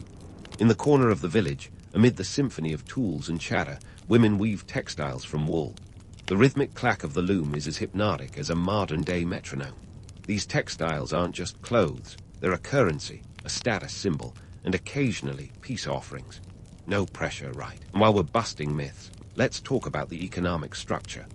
The Mycenaean society wasn't a free-for-all market economy. Nope, it was more like a well-oiled machine where the palatial elites controlled the distribution of resources. The king, or Wanax, wasn't just a figurehead. He was the CEO of this ancient operation, overseeing production, trade, and even religious activities. And like any CEO worth his salt, he had a team of scribes to keep the records, on clay tablets, naturally. Trade, both local and international, was essential. Mycenaeans were the original globetrotters of the Mediterranean, establishing trade routes as far as Egypt and the Near East. Their ships, not just for war but for commerce, were the highways of the ancient world, carrying everything from pottery to precious metals. As you move through the village, you notice the intricate designs on pottery, a testament to the skilled hands that crafted them. These aren't just functional items, they're canvases for artists to express stories, myths, and daily life. Each piece is a snapshot of Mycenaean culture, a reminder that art and utility went hand in hand. The day is still young, and the air buzzes with potential. As you step over the uneven stone paths, the social fabric of Mycenaean society reveals itself. A tapestry of workers, artisans, and leaders, all playing their part in a complex yet cohesive system. It's a world where crafting is not just an activity, but a statement of identity, resilience, and innovation. So, next time you hear about those fierce Mycenaean warriors, remember the potters, smiths, and weavers who armed and adorned them. In this village, the sound of crafting is the heartbeat of society, a rhythm that resonates through the ages. As you wander deeper into this living tapestry of Mycenaean life, your path takes you straight into the heart of the action, the pottery workshop. Here, the term craft takes on a whole new dimension. Forget your high school art class version of pottery. This is a full-scale production line where each piece is a masterstroke of engineering and artistry. First off, let's talk about clay. You might think clay is just dirt with ambition, but to the Mycenaeans, it was gold you could mold. They sourced it locally, sometimes traveling miles from their village to find just the right deposit. We're talking about a time when a round trip could devour an entire day, and all that effort was just the starting line. Clay had to be just the right mix of grit and pliability, a bit like the perfect pie crust, but less delicious. Now, once they had their hands on the good stuff, it was time to get down to business. But let's dispel the notion that these potters were simple artisans spinning a wheel and hoping for the best. They were more like engineers with a flair for drama. They didn't just sit around throwing parts. Oh no. They were meticulous planners. The clay needed to be kneaded and wedged, which is a fancy way of saying they basically wrestled it into submission to remove air bubbles and make it more workable. It's a bit like kneading bread dough, only this dough could end up as your next wine jug rather than breakfast. Next, the potters would shape their creations on a wheel, powered by foot, not electricity. Think Fred Flintstone meets Project Runway. This wasn't just a matter of slapping clay on a wheel and hoping for the best. There was a method to the madness. The potter's wheel, a relatively recent innovation in their time, was a game changer, allowing for more uniform and symmetrical designs. This wasn't just about aesthetics. Uniformity meant stability, which was crucial if your pottery was going to hold anything more valuable than air. Once the shaping was done, it was time to dry. But not too fast, or the part might crack. Imagine spending days on a masterpiece, only for it to shatter because you rushed it. It's like baking a cake and watching it deflate because you opened the oven too soon. Patience, my friend, was a virtue then as it is now. Enter the kiln, the fiery heart of the operation. Firing pottery was no casual affair. It was an art form in itself. The kiln, often a dome-shaped construction made of mud bricks, had to reach temperatures upwards of 900 degrees Celsius. That's harder than a summer day in Death Valley, folks. Managing this beast required precision and experience. Too cool, and your part remained a fragile clay shell. Too hard, and it could explode into 1,000 pieces, a ceramic supernova. And here lies another myth to bust, the so-called primitive potter. These individuals were anything but. They were chemists, physicists, and artists rolled into one. They understood the chemical reactions taking place within their kilns, even if they couldn't explain them in scientific terms. They knew the subtle dance of heat and time, of how to coax the best results from their materials. This was high-tech for its time, with each firing a gamble with fate and fire. Decorating the pottery was the final flourish, the signature on a work of art. Mycenaeans were big on geometric patterns, zigzags, spirals, and waves that seemed to capture the very essence of their seafaring culture. These designs weren't just for show. They were a form of communication, a way to tell stories or mark ownership. Think of it as the ancient equivalent of branding. Each piece was a unique statement, an Instagram post in clay, if you will. So, let's not romanticize the past as a time of simple, rustic charm. The reality was a complex web of skills and knowledge, where precision and artistry went hand in hand. The next time you see a piece of ancient pottery, remember that it wasn't just a functional object. It was a testament to human ingenuity, a nod to the maker's mastery over earth and fire. It's easy to overlook the sophistication of these ancient craftspeople, but without them, the Mycenaean world wouldn't have been half as vibrant or as well-equipped for its daily wine consumption. As you step back out into the sunlight, the clamor of the workshop fading behind you, it's clear that the heartbeat of Mycenaean society isn't just in its warriors or its walls, but in the skilled hands of its crafters. These artisans were the backbone of their civilization, creating the tools and treasures that allowed it to thrive. And with that, the day in the life of a Mycenaean potter continues, as it has for centuries, spinning stories in clay and proving that the line between art and function is as blurred today as it was back then. As you wander away from the rhythmic chaos of the pottery workshop, the air is filled with a different kind of hum, the gentle, steady clatter of looms. Welcome to the textile production zone, where the afternoon sun casts long shadows over women hunched over their work, fingers dancing deftly as they weave the very fabric of Mycenaean society. Forget the image of ancient women as mere household fixtures. Here, they are the unsung heroes of an economic powerhouse. These looms are their instruments, and the textiles they produce are as valuable as gold. The process begins with raw wool, which seems innocuous enough, until you remember that this fluffy stuff had to be sheared, washed, and combed by hand. Each fleece had to be disentangled, a task as time-consuming as untangling your headphones back in the days before wireless bliss. Only after this woolly mess was tamed could it be spun into thread.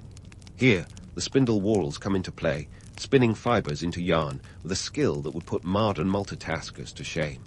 This was an all-day affair, mind you, requiring the kind of patience usually reserved for dealing with customer service lines. Now, let's talk looms. These weren't the sleek, factory models of today. Oh no, we're dealing with the vertical loom, a wooden contraption that stood like a sentinel in the corner of the room. The strings of the warp had to be meticulously arranged before the weft could even dream of being woven through. It was a laborious process, requiring not just skill, but also a level of focus that could make a Zen master look hyperactive. Each piece of cloth was a testament to the weaver's endurance, much like running a marathon, but with more sitting and fewer medals. Here's a nugget for those of you who love a good gender dynamic story. Textile production was primarily women's work. In a society often painted with broad strokes as patriarchal, women held the threads of the economy, literally. They weren't just making clothes for the family. They were producing goods for trade, contributing to the palatial economy in a way that was both essential and largely unacknowledged in the grand historical narratives. The reality is, these women were more than just weavers. They were economic linchpins, spinning wealth from wool. Speaking of wealth, let's unravel the myth of Mycenaean purple dye. You've probably heard that purple was the color of royalty, draped around the shoulders of kings and queens as a symbol of opulence. The dye came from the murex snail, and extracting it was a task that would make even the most dedicated DIY enthusiast reconsider their life choices. Thousands of snails were needed for just a small amount of dye. Imagine crushing these poor critters by the bucket load. It wasn't just labor-intensive, it was a full-on mollusk massacre. Moreover, The dyeing process was pungent enough to make a landfill smell like roses. The stench was so overwhelming that dye workshops were usually kept far from the main living areas, a testament to the lengths people would go for fashion. And while the romantic notion persists that all Mycenaeans walked around draped in regal purple, the truth is, only the elite could afford such extravagance. For most folks, a splash of color here and there was probably more than enough to make a statement. Textiles weren't just about looking good, though. They were a crucial part of Mycenaean trade. They were bundled up and shipped off across the Mediterranean, bartered for copper, tin, and other essentials. Think of textiles as the Bitcoin of the Bronze Age, a portable, valuable commodity that could grease the wheels of international trade. And while the men might have been the ones sailing the ships, it was the women who provided the cargo that made those voyages worthwhile. It's a poignant reminder that behind every grand adventure, there's often a lot of unsung, unglamorous work making it all possible. So, the next time you slip into a cozy sweater or admire a vibrant scarf, give a nod to those ancient weavers. They wove not just threads, but the very social fabric of their world, combining artistry and industry in a way that still resonates today. As you walk through the village, the clatter of looms fading into the background, remember that every thread is a connection to the past, a reminder of the skill and subtle power of those who work them. And just like that, the afternoon sun begins its descent, casting a golden glow over a world where crafting is both a necessity and an art form. The day might be winding down, but the Mycenaean spirit of innovation and resilience is timeless. Stay tuned, because our journey through this ancient world is far from over. There's still plenty more to unravel in this tapestry of history. As the day's golden light begins to stretch its arms over the Mycenaean landscape, we shift our gaze from the clattering looms to the more resonant clinks and clanks of the metalworking area. Welcome to the molten heart of Mycenaean innovation, where bronze isn't just an alloy but a revolution. If pottery and textiles are the bread and butter of this ancient society, then metalwork is the steak dinner, both coveted and crucial. Let's dive into the world of bronze. Picture this, an alloy of copper and tin that was the ancient equivalent of today's silicon chip, integral, game-changing, and in high demand. This wasn't just about making shiny trinkets or sturdy swords. No, bronze was the backbone of an entire era, the so-called Bronze Age, a term that conjures images of valiant warriors and gleaming armor. But before you get swept away in this romanticized vision, let's strip away the gloss and look at the gritty details. First off, let's talk logistics. The Mycenaeans were no strangers to international trade. They were the original networkers. Copper wasn't exactly growing on trees in the Aegean. Nope, it had to be imported, often from Cyprus, which was like the Costco of copper in the ancient world. Tin, on the other hand, was even more elusive, possibly sourced from as far afield as Afghanistan. Yes, you heard that right. These folks were trading across a distance that makes your daily commute look like a stroll to the corner store. Now, imagine managing that supply chain without the luxury of emails or instant messaging. It was all about ships, roads, and a lot of hope. The Mycenaeans were the masters of this ancient logistics game, ensuring that their forges never went cold. And those forges, they were the epicenters of technological innovation. If you think today's tech startups are cutting edge, take a seat, because these ancient smiths had them beat by a few millennia. Let's debunk a myth here, the image of the lone blacksmith, hammering away in solitude.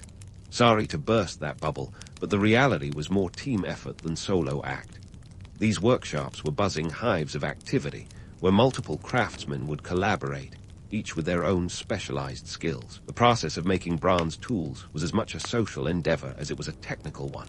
It was a community effort, requiring the coordination of miners, traders, and smiths alike. It takes a village, as they say. Here's where it gets really interesting: the environmental and labor costs. If you think today's discussions about sustainability are new, think again. Bronze production was no small feat.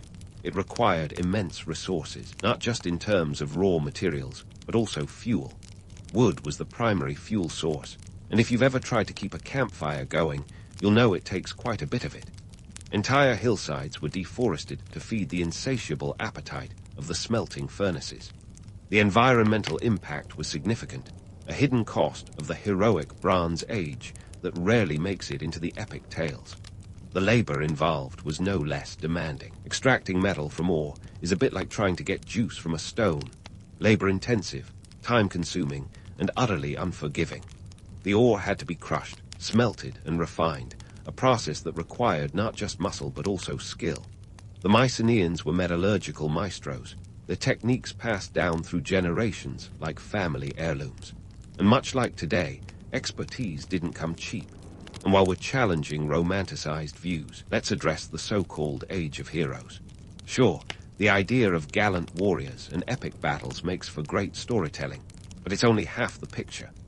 The real heroes, the craftsmen wielding hammers and tongs, whose laborious efforts armed these warriors with weapons that could change the tide of battle.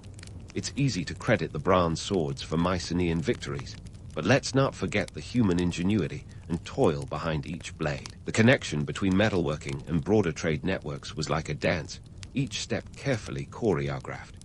Finished bronze products were commodities in their own right, traded across the Mediterranean. These items were more than just tools of war. They were symbols of prestige and power, a way for Mycenaeans to flex their cultural muscles on the international stage. Imagine gifting a neighboring king a beautifully crafted bronze sword. It was the ancient version of a diplomatic handshake. But let's pull back the curtain on the glamorous facade of diplomacy. While trade routes were arteries of cultural and material exchange, they were also perilous paths fraught with challenges. Piracy, shipwrecks, and the fickleness of weather could turn a promising trade mission into a disaster.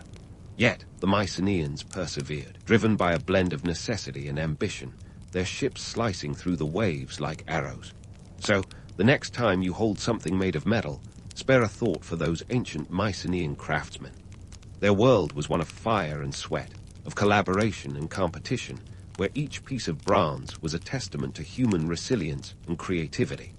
They were the unsung architects of an age that balanced on the edge of myth and reality. As the sun dips lower, casting long shadows over the workshop, the rhythm of hammer on anvil continues, echoing the timeless dance of innovation and tradition. It's a story still unfolding, a vibrant tapestry woven with threads of metal and fire. Our journey through this ancient world is far from over, so stay tuned as we delve deeper into the heart of Mycenaean life. The Age of Heroes. It's more complex, more human, and far more fascinating than any myth could ever convey. As the sun finally nestles below the horizon, casting its last fiery glow over the Mycenaean landscape, it's time to take a step back and reflect on the day's bustling activities.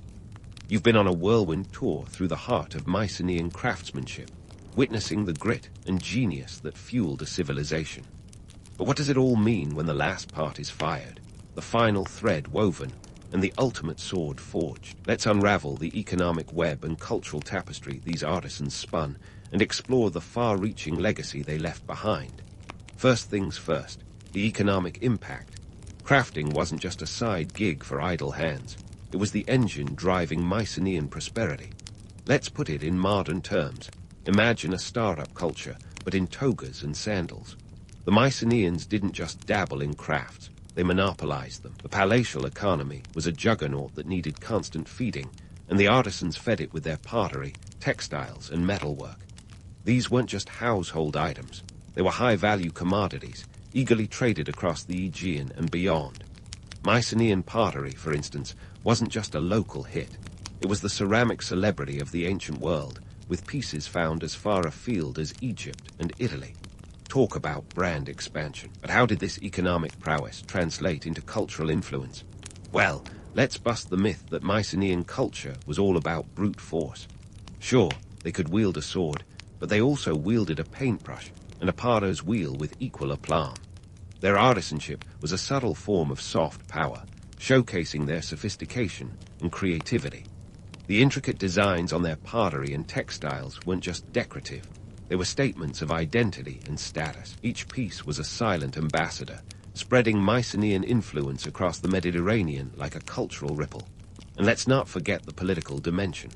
Craft production was a state-sponsored affair, tightly controlled by the palatial elites. The Wanax, or king, wasn't just sitting on his throne counting sheep.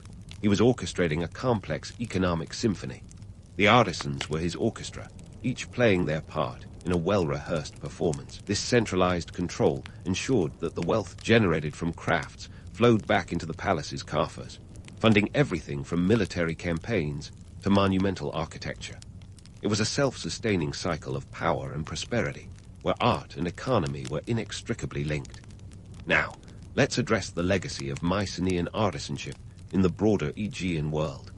Their influence didn't just vanish when the civilization declined around 1100 BCE. Like a good meme, it lingered, spreading through the ages. The techniques and styles pioneered by Mycenaean craftsmen were inherited by subsequent cultures, including the ancient Greeks. The iconic geometric patterns that adorn Greek pottery, you can trace those back to the Mycenaeans. They set the stage for the classical art that would later define Western aesthetics. But what about the myths that have shrouded the Mycenaeans in a veil of romance and mystery? The tales of heroes and gods, of epic battles and legendary cities. They all owe a debt to the Mycenaean saga. The stories of Homer, though likely more fiction than fact, are rooted in Mycenaean reality. They blend the historical with the mythical, creating an enduring narrative that captivates us even today. Yet, beneath the poetic veneer lies a civilization of remarkable innovation and resilience, where the true heroes were often those whose names history has forgotten. The craftsmen, the traders, the weavers who wove the fabric of society. So, as you let the day's journey sink in, remember the Mycenaeans not just as warriors or kings, but as master crafters who left an indelible mark on history. Their legacy is a complex weave of myth and reality, a testament to human ingenuity and enterprise. In a world that often celebrates the loud and the legendary, let's not forget the quiet creators who shaped an era with their hands, their minds, and their unyielding spirit. As the stars begin to twinkle above, casting their ancient light over a land steeped in history, take a moment to appreciate the enduring influence of the Mycenaeans. Their world was a blend of art, economy, and ambition, a world that speaks to us across the millennia. The age of heroes, it turns out, was also the age of artisans. And while the crafts may have evolved, the spirit of creativity and innovation remains timeless, a thread connecting us to our ancient forebears. So, the next time you admire a piece of art or a crafted object, give a nod to those Mycenaean artisans. They were, in many ways, the original makers, the pioneers of a craft-driven economy that resonates even in our modern world. Rome in the 1st century was a bit like a soap opera mixed with a reality show. Lavish sets, a cast of colorful characters, and enough backstabbing to make a Game of Thrones plot twist look like a gentle nudge. Enter Nero, the teenage emperor who would become one of history's most infamous rulers. Before he was fiddling while Rome burned. Spoiler alert. He didn't actually play the fiddle. Nero was just a young man thrust into the limelight of power at the tender age of 17. And boy, did he have a stage mom like no other. Agrippina the Younger, Nero's mother, was more than a mere footnote in his rise to power. She was the director, producer, and sometimes, it seemed, the entire production crew. She was the sister of Emperor Caligula, wife to Emperor Claudius, and a woman who knew her way around the political arena like a gladiator knew his way around the Colosseum. Agrippina was determined that her son would be emperor, and if you think your mom pushing you to get an honor math test was pressure, try having her orchestrate your ascent to the Roman throne. Nero's rise to power was not just a matter of birthright. It was a symphony of political maneuvering, complete with a few high notes of murder. After all, Agrippina wasn't just going to let a little thing like an existing heir stop her. Enter Britannicus, the biological son of Emperor Claudius and the legitimate heir to the throne. But thanks to Agrippina's machinations, Claudius conveniently adopted Nero and named him heir before he met an untimely death in 54 AD, possibly due to a dish of poisoned mushrooms, because in ancient Rome, the kitchen was as dangerous as the battlefield. When Nero became emperor, he was still in his teens. Just try to imagine a 17-year-old today managing an empire. He was more interested in arts and music than politics and governance, leaving much of the ruling to his advisors, including Seneca the Younger, a Stoic philosopher who probably had no idea what he was signing up for. Nero's early reign was actually quite promising. Reforms were made, and taxes were lowered. But peace and prosperity don't make for good drama, and Nero's life was nothing if not dramatic. Nero's court was a whirl of extravagance and decadence, the kind that makes today's celebrity lifestyles look downright modest. He threw parties that could rival anything on MTV's My Super Sweet 16, complete with wine flowing like water and banquets that would make a Las Vegas buffet look like a light snack. Nero didn't just want to rule Rome. He wanted to entertain it, performing on stage and participating in chariot races. The Roman elite were scandalized, but the common people loved it. After all, when your ruler is throwing a concert, who's going to complain about the price of bread? Despite Nero's flair for the theatrical, his relationship with Agrippina became increasingly strained. It turns out that having your mother constantly looking over your shoulder while you try to run an empire can be a bit taxing. Agrippina had helped him climb the ladder, but Nero was ready to kick it out from under her. The mother-son duo went from a power team to something resembling a Greek tragedy, only with more poison and less poetry. In a move that would make even the most dysfunctional family shiver, Nero allegedly ordered his mother's death in 59 AD. The method? Well, let's just say it involved an accident on a collapsing boat. Agrippina survived the boat incident, only to be finished off by soldiers on Nero's orders. Her last words were reportedly, "Strike here," pointing to her womb, a dramatic flair even in death. This matricide, unsurprisingly, didn't do wonders for Nero's reputation, but it did free him from his mother's formidable shadow. With Agrippina out of the picture, Nero had free rein to indulge his whims, which included ambitious building projects and artistic pursuits. But let's not forget, Rome wasn't built in a day, nor was its treasury bottomless. Nero's lavish spending and personal projects began to strain the empire's finances. The Great Fire of Rome in 64 AD would further stoke the flames of controversy around his rule. But we'll get to that fiery episode later. For now, suffice it to say that while Nero's reign began with the promise of a new dawn, it was quickly overshadowed by personal excess and political intrigue. As we leave young Nero basking in his newfound power, it's clear that the stage is set for a reign marked by both brilliance and brutality, ambition and absurdity. So stay tuned, because in the next act, the drama only gets hotter. As Nero basked in the glow of power, unencumbered by maternal oversight, he set his sights on becoming the sensation of Rome. Forget ruling with an iron fist. Nero was all about ruling with a velvet glove, preferably one that matched his toga and had a flair for the dramatic. He wanted to be loved by the people, adored by the masses, and revered like a rock star. And what better way to win over the populace than with public spectacles that would make a Hollywood blockbuster seem like an indie film? Nero's early years as emperor were a mix of populism and pageantry, designed to keep the Roman citizens entertained and distracted from the political quagmire that was the Senate. You see, Nero fancied himself not just as an emperor, but as an artist, Rome's very own Renaissance man, centuries ahead of his time. He organized games, races, and performances that were open to the public, a move that was both generous and strategic. These weren't just any events.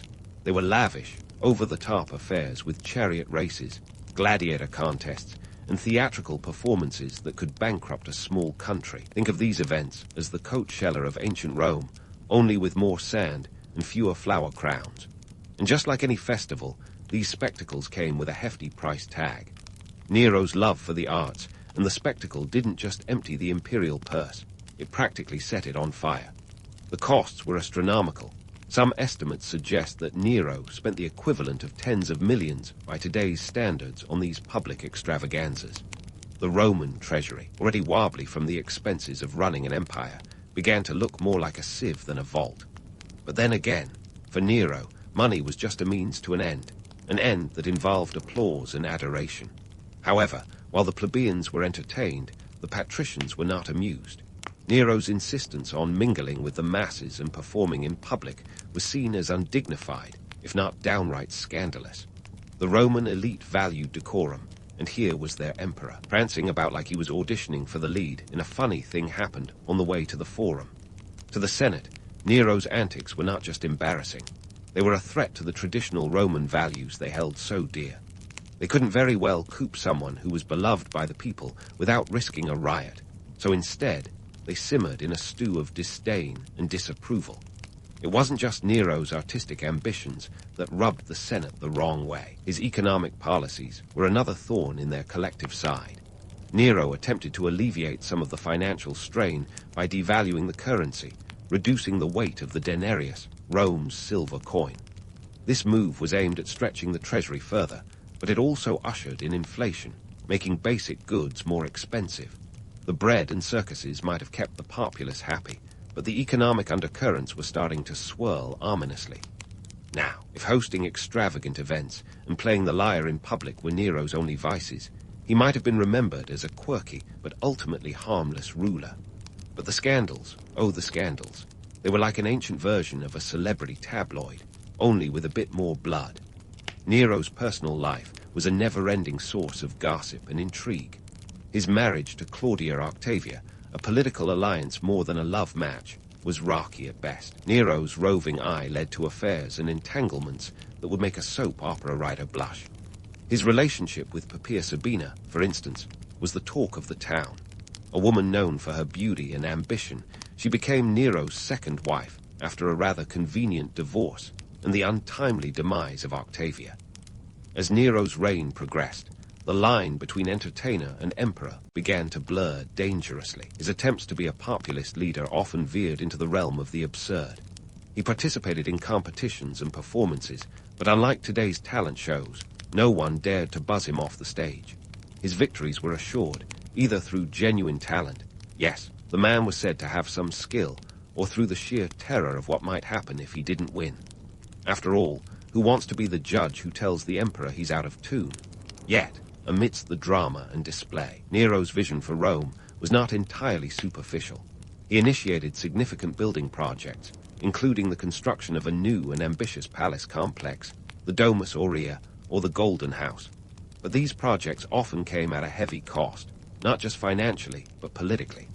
The Senate saw these ventures as vanity projects, while Nero saw them as his legacy.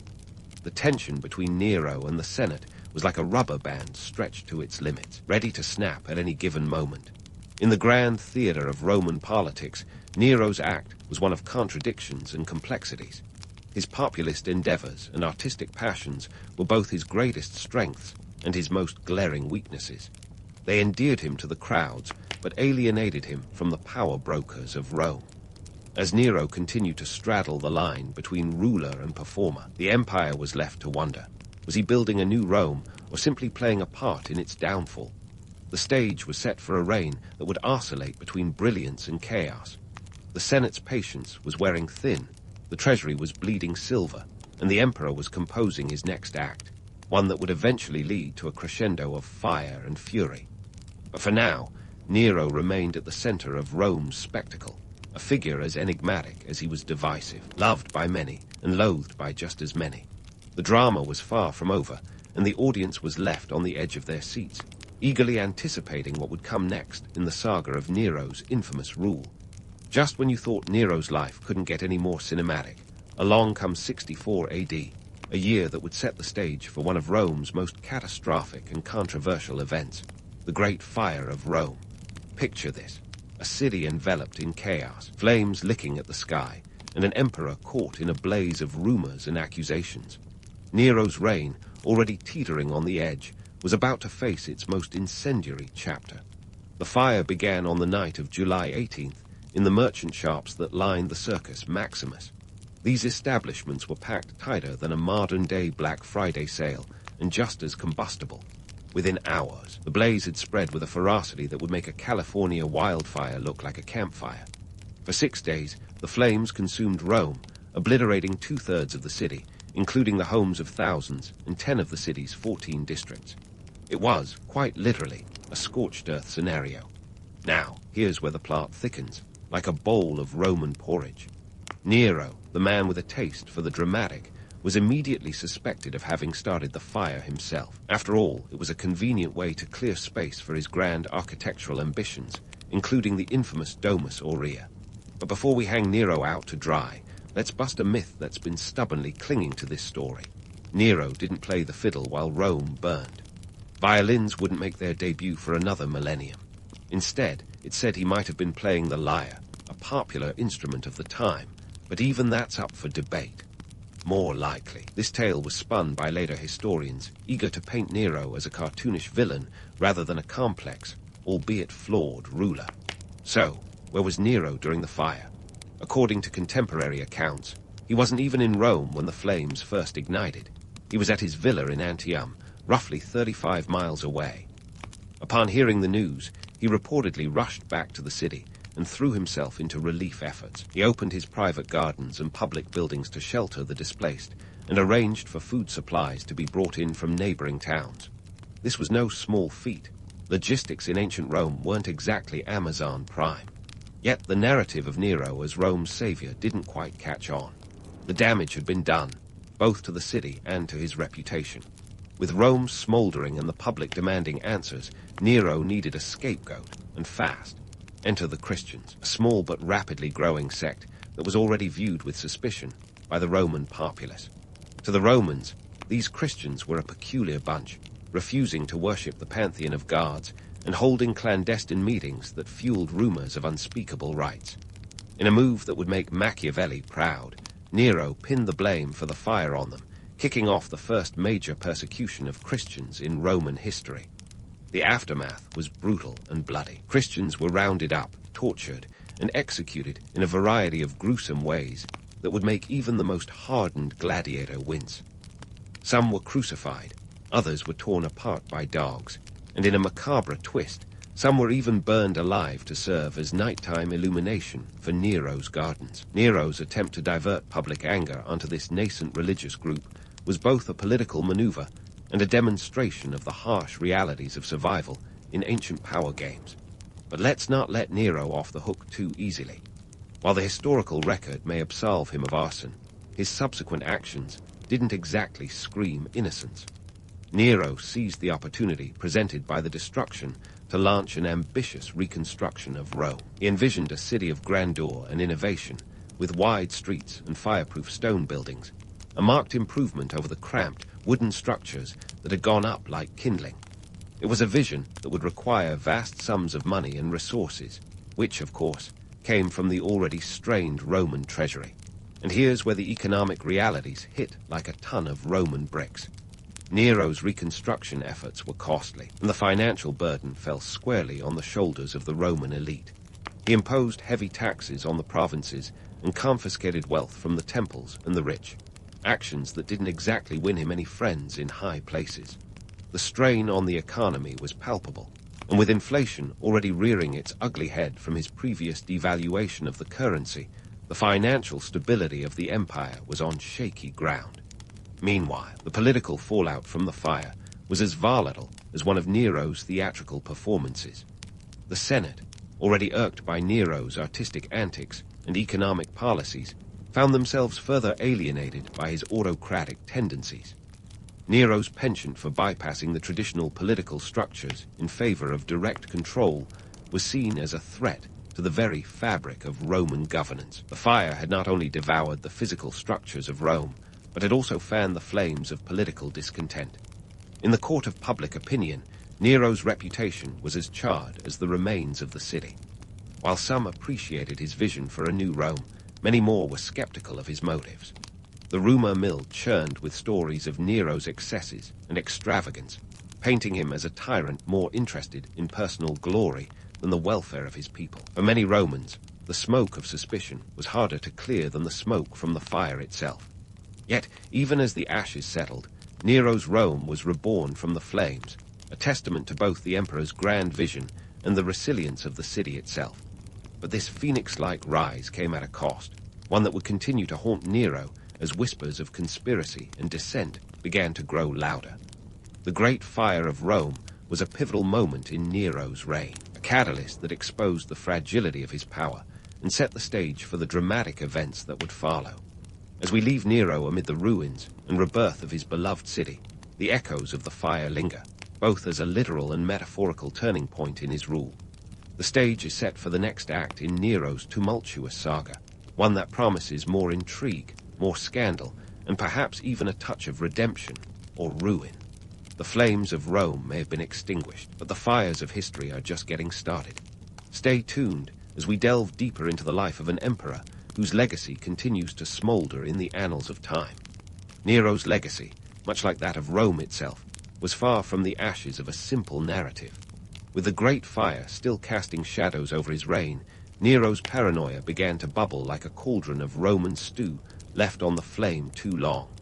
The whispers of conspiracy grew louder, ricocheting off the marble walls of the Senate and echoing through the cobbled streets. Rome, rebuilt but restless, was a city on edge, and Nero's grip on power was starting to resemble a toga 2 sizes too small, uncomfortable and increasingly untenable. Let's dive into Nero's psychological spiral. This wasn't just a ruler slightly out of touch. This was a full-blown descent into the kind of madness that makes Shakespearean villains look like rational actors. Nero's behavior became erratic, and the empire began to feel more like the set of a horror movie than an ancient superpower. He was convinced that everyone was plotting against him, from senators to servants, and his response was as heavy-handed as a gladiator's club. He turned to the Praetorian Guard, the elite unit that served as the emperor's personal bodyguards, not just for protection, but for purging. Paranoia turned Nero's Rome into a revolving door of treachery and betrayal, where one wrong word or glance could land you in a world of trouble, or worse, a shallow grave. The executions began to stack up like papyrus scrolls in a library, with senators, nobles, and even family members finding themselves at the sharp end of Nero's suspicions. He was handing out death sentences like party favors at a particularly grim celebration. Yet, while his political purges were making the Tiber run red, Nero's personal life was unraveling like an ancient tapestry caught in a windstorm. His marriage to Poppaea Sabina, the woman for whom he had discarded his first wife, ended in tragedy and controversy. Poppaea died in 65 AD, allegedly while pregnant, after a domestic dispute with Nero. Rumors flew faster than a Roman chariot, with tales that he had kicked her to death in a fit of rage. Whether or not these rumors were true, they did little to help Nero's already tarnished image. He did what any self-respecting tyrant might do. He deified her, because what better way to distract from a scandal than by making your late wife a goddess? On the economic front, Nero's spending habits were about as restrained as a Roman banquet. His passion for the arts and architecture continued to drain the empire's coffers, with grandiose projects like the Domus Aurea soaking up resources like a sponge in the Mediterranean. This sprawling palace complex was a marvel of engineering and excess, featuring artificial lakes, vast gardens, and even a rotating dining room. But these luxuries came at a staggering cost. The Roman treasury was hemorrhaging money faster than Nero's courtiers could count, and the economic strain began to ripple through the empire like a bad case of ancient indigestion. To make matters worse, Nero's solution to the financial crunch was about as popular as lead sandals. He increased taxes on the provinces and sought new sources of revenue, which often meant squeezing the wealthier classes until they squeaked. The devaluation of the denarius, his earlier attempt to stretch the treasury, had already led to inflation that made everyday goods more expensive than a senator's toga. The common folk might have been entertained by Nero's public spectacles, but they were starting to feel the pinch of his fiscal policies. Meanwhile, the conspiracies against him were not just figments of a fevered imagination. The Pisonian conspiracy of 65 AD was a real and credible threat, a plot to assassinate Nero and replace him with Gaius Calpurnius Piso, a man with connections as deep as the Roman aqueducts. The conspiracy was uncovered before it could come to fruition, but it resulted in a brutal crackdown. Nero responded with a wave of executions, exiling or eliminating anyone even remotely connected to the plot. The purge included the once trusted Seneca, who was ordered to commit suicide, a grim end for a philosopher who had tried to steer Nero toward a more moderate path. Amidst the bloodshed and betrayals, Nero's artistic ambitions remained undeterred. He took to the stage with a fervor that would put today's pop stars to shame. His infamous performances, whether on stage or in the arena, were showcases of his delusions of grandeur. Nero entered the Olympic Games. Yes, those Olympic Games, and unsurprisingly, emerged victorious in every event he entered. The fact that he fell from his chariot during one of the races, but was still awarded the prize, only added to the spectacle of absurdity. This wasn't just an emperor indulging a hobby. It was a leader losing touch with reality. Nero's stage presence, complete with theatrical gestures and dramatic monologues, was less about the art and more about the adulation. For him, the applause was a kind of validation, a balm for his insecurities, and a distraction from the crumbling state of his empire. The provinces, increasingly burdened by taxes and mismanagement, began to chafe under Nero's rule. Revolts simmered at the edges of the empire, with unrest in Judea, Britain, and Gaul threatening to boil over. Nero's grasp on power was slipping, his support eroding like the Roman statues he'd commissioned. The once mighty emperor had become a caricature, a man more focused on his own myth than the very real dangers facing Rome. As we draw the curtain on this act of Nero's reign, we're left with an emperor at war with shadows, both real and imagined. His paranoia and tyranny were not just personal failings. They were symptoms of a broader unraveling, a descent from the promise of his early rule into the chaos and cruelty that would define his legacy. But the story of Nero is far from over. Even as his empire teetered on the brink, the final chapters of his life would unfold with a drama that could rival any of his own performances. Stay tuned, because the stage is set for a conclusion that's as inevitable as it is incendiary. Nero's final act was less a controlled descent and more a freefall through chaos and calamity. The empire he once entertained with grandiose performances and costly spectacles was now a tinderbox, and the flames of discontent were licking ever closer. Enter Galba, a seasoned military commander with a pedigree that would make any Roman senator envious. He was stationed in Hispania Tarraconensis, as far from Rome as you could get, and still claimed to be part of the Roman Empire. Yet his distance offered a distinct advantage, a clear view of Nero's crumbling rule without the immediate threat of a Praetorian blade at his throat. In 68 AD, with the empire teetering on the edge of an abyss, Galba decided enough was enough. He declared himself a public enemy of Nero, and with the backing of his legions, marched towards Rome.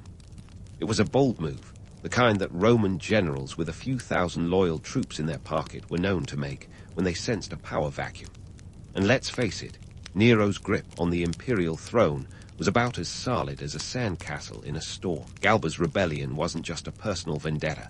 It was the culmination of years of economic strain, political mismanagement, and Nero's own spectacular blend of hubris and paranoia. Nero, meanwhile, was hitting notes of desperation, both literally and figuratively. As Galba's forces gained momentum, Nero's support evaporated quicker than the wine at one of his infamous banquets.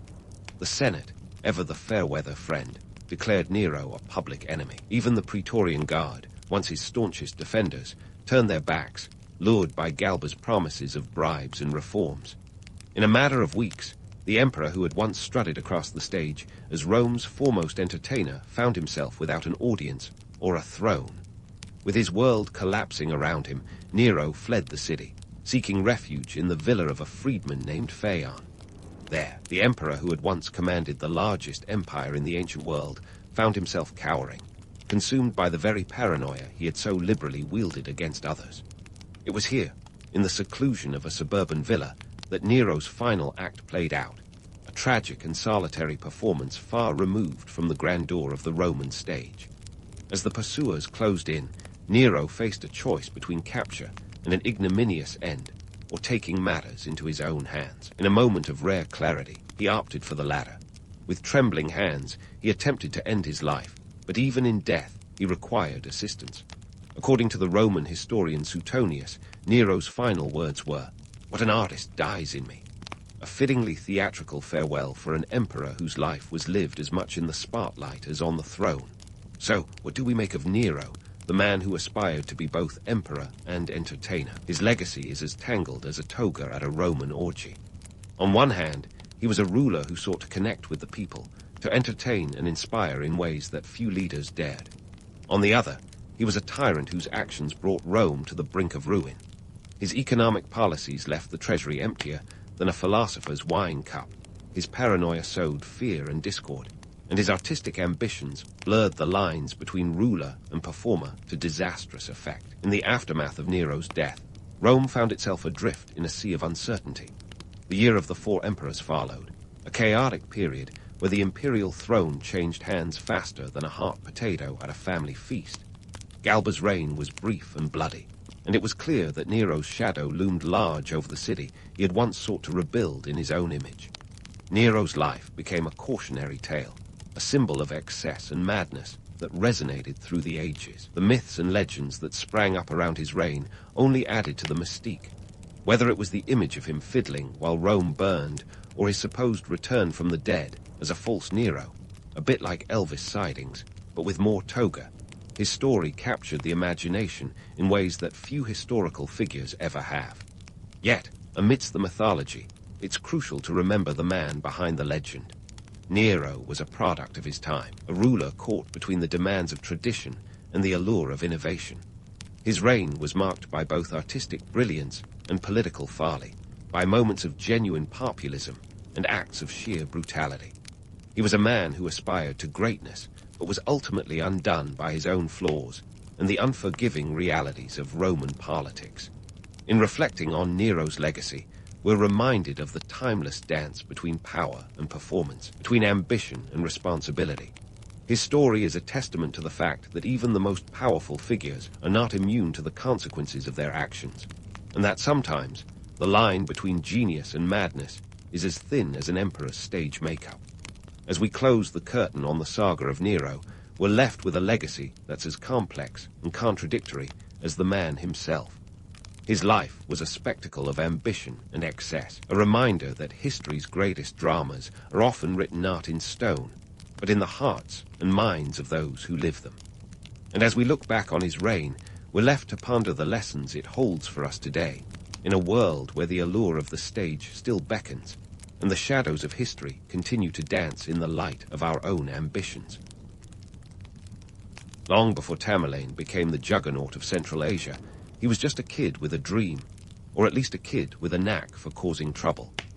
Born in 1336 in the quaint town of Shahrasabz, located in what is now Uzbekistan, Little Timur, as he was known before adopting the more intimidating moniker, Tamerlane, had quite the humble beginning. But if you think his early life reads like a rags-to-riches fairy tale, think again. This was a young lad who managed to turn his backyard scuffles into full-scale conquests. Tamerlane was born into the Barlas tribe, a group of Turkic-Mongol origin. Now, don't let the term tribe fool you into imagining a close-knit family roasting marshmallows over a campfire. The Barlas were more like a loosely connected gang of medieval power players, constantly jostling for control. Timur's family wasn't exactly living large either. They were minor nobility, which, in medieval Central Asia, meant you had enough to eat, but weren't exactly swimming in gold coins like Scrooge McDuck. Young Timur quickly realized that if he was going to make a name for himself, he needed to play the Game of Thrones with as much cunning as possible. By his teenage years, he was already getting a taste of the political chaos that was Central Asia at the time. Imagine a region where every hilltop had its own would-be conqueror, each with delusions of grandeur. The political landscape wasn't so much a chessboard as it was a game of Risk played by toddlers. Timur's big break, or rather, his first major misstep, came during a raid on a rival tribe. Talk about teenage rebellion taken to extreme levels. The raid, however, didn't go quite as planned. In the chaos of battle, Timur ended up on the losing side, which was far from a great start. And if that wasn't enough to make him rethink his career path, he also managed to lose 2 fingers in the process. Yep, 2 fingers gone. It's a wonder he didn't give up and become a medieval hand model instead. Losing fingers might seem like a rough deal, but Timur was nothing if not resilient. The loss didn't deter him. In fact, it seemed to fuel his ambitions. He wasn't about to let a couple of missing digits stop him from his quest for power. This was the first of many lessons in his ruthless climb up the ladder. Setbacks are just opportunities in disguise, especially if you can use them to your advantage. He probably even joked about it, saying, "Hey, at least I have fewer fingers to point blame with." By the time he was in his 20s, Timur had developed a reputation that was equal parts feared and respected. He became a skilled tactician with a knack for reading the political winds better than most medieval meteorologists. He started forming alliances, which was crucial in a region where friends were as reliable as a medieval postal service. One of his key alliances was with Amir Hussein, a fellow warlord with a shared interest in expanding their territories. It's like the buddy cop movie of medieval times, except with more bloodshed and fewer witty one-liners. Timur and Hussein's partnership was an opportunity for Timur to hone his skills in both warfare and politics. Together, they managed to take control of the region around Samarkand, a city that would later become Timur's capital and the jewel in his crown. But of course, the alliance was about as stable as a house of cards in a windstorm. The two would eventually become rivals, proving once again that in the ruthless game of power, today's ally could be tomorrow's enemy. So, there you have it. Tamerlane's early life was a whirlwind of ambition, strategic blunders, and a couple of missing fingers. From his humble beginnings in Shahrasabs to his strategic maneuvers in the chaotic political landscape of Central Asia, Timur's rise was nothing short of dramatic. It was clear from the start that he was destined for greatness, or at least for infamy. And while the romanticized myths of his life paint him as a heroic figure, the reality was far more complex. Timur was a man of contradictions, a visionary leader and a ruthless conqueror, a strategic genius, and a man who occasionally forgot to count his fingers before a raid. With Timur now strutting around like the medieval rock star he was, it was time to turn his attention to the fine art of empire building. Spoiler alert. This wasn't some Pinterest DIY project. It was more like assembling IKEA furniture without instructions or any discernible logic. Timur had big plans, and those plans involved turning the region into his personal game board. First on his to-do list, consolidate power and make sure that every would-be rival was either an ally or, well, not around to challenge him. Samarkand was the crown jewel in Timur's burgeoning empire. It wasn't just any city. It was the cultural and economic heartbeat of Central Asia. Think of it as the medieval version of New York City, but with more camels and fewer skyscrapers. Establishing Samarkand as his capital was a stroke of genius. This city wasn't just a dot on the map. It was a thriving hub of trade and culture, nestled conveniently on the Silk Road. This meant money, influence, and power, all bundled up in one strategic location. And let's not forget the prestige that came with ruling from a city that was practically the Silicon Valley of its time, minus the tech startups. But while Timur was busy building his empire, he was also juggling a logistical nightmare that would make even the most seasoned event planner break out in a cold sweat. Picture this: a standing army of 90,000 troops. That's basically the population of a small city, except everyone's armed to the teeth and expecting 3 square meals a day. Feeding this army wasn't just a challenge, it was a Herculean task. Imagine trying to keep track of who gets the last loaf of bread when you're miles away from the nearest medieval supermarket. The myth of Timur's invincibility is one that historians love to poke holes in, and for good reason. Sure, he had a knack for winning battles and expanding his territory, but the reality wasn't as glamorous as the legends make it sound.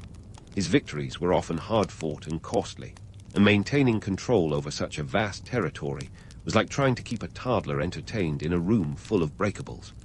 The harsh reality was that Timur's empire was as fragile as it was expansive.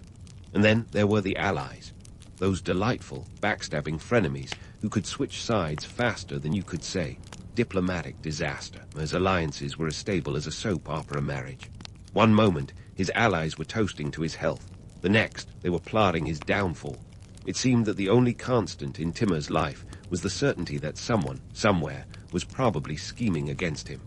Trust issues much.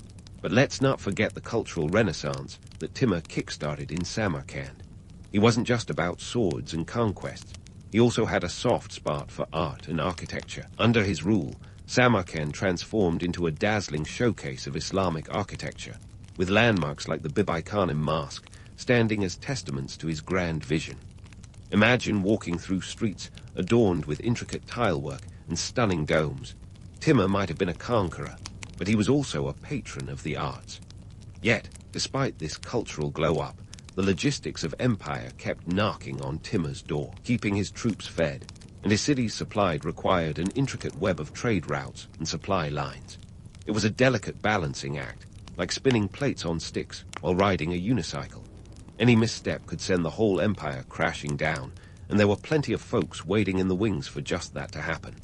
As Timur's empire grew, so did the myths surrounding him.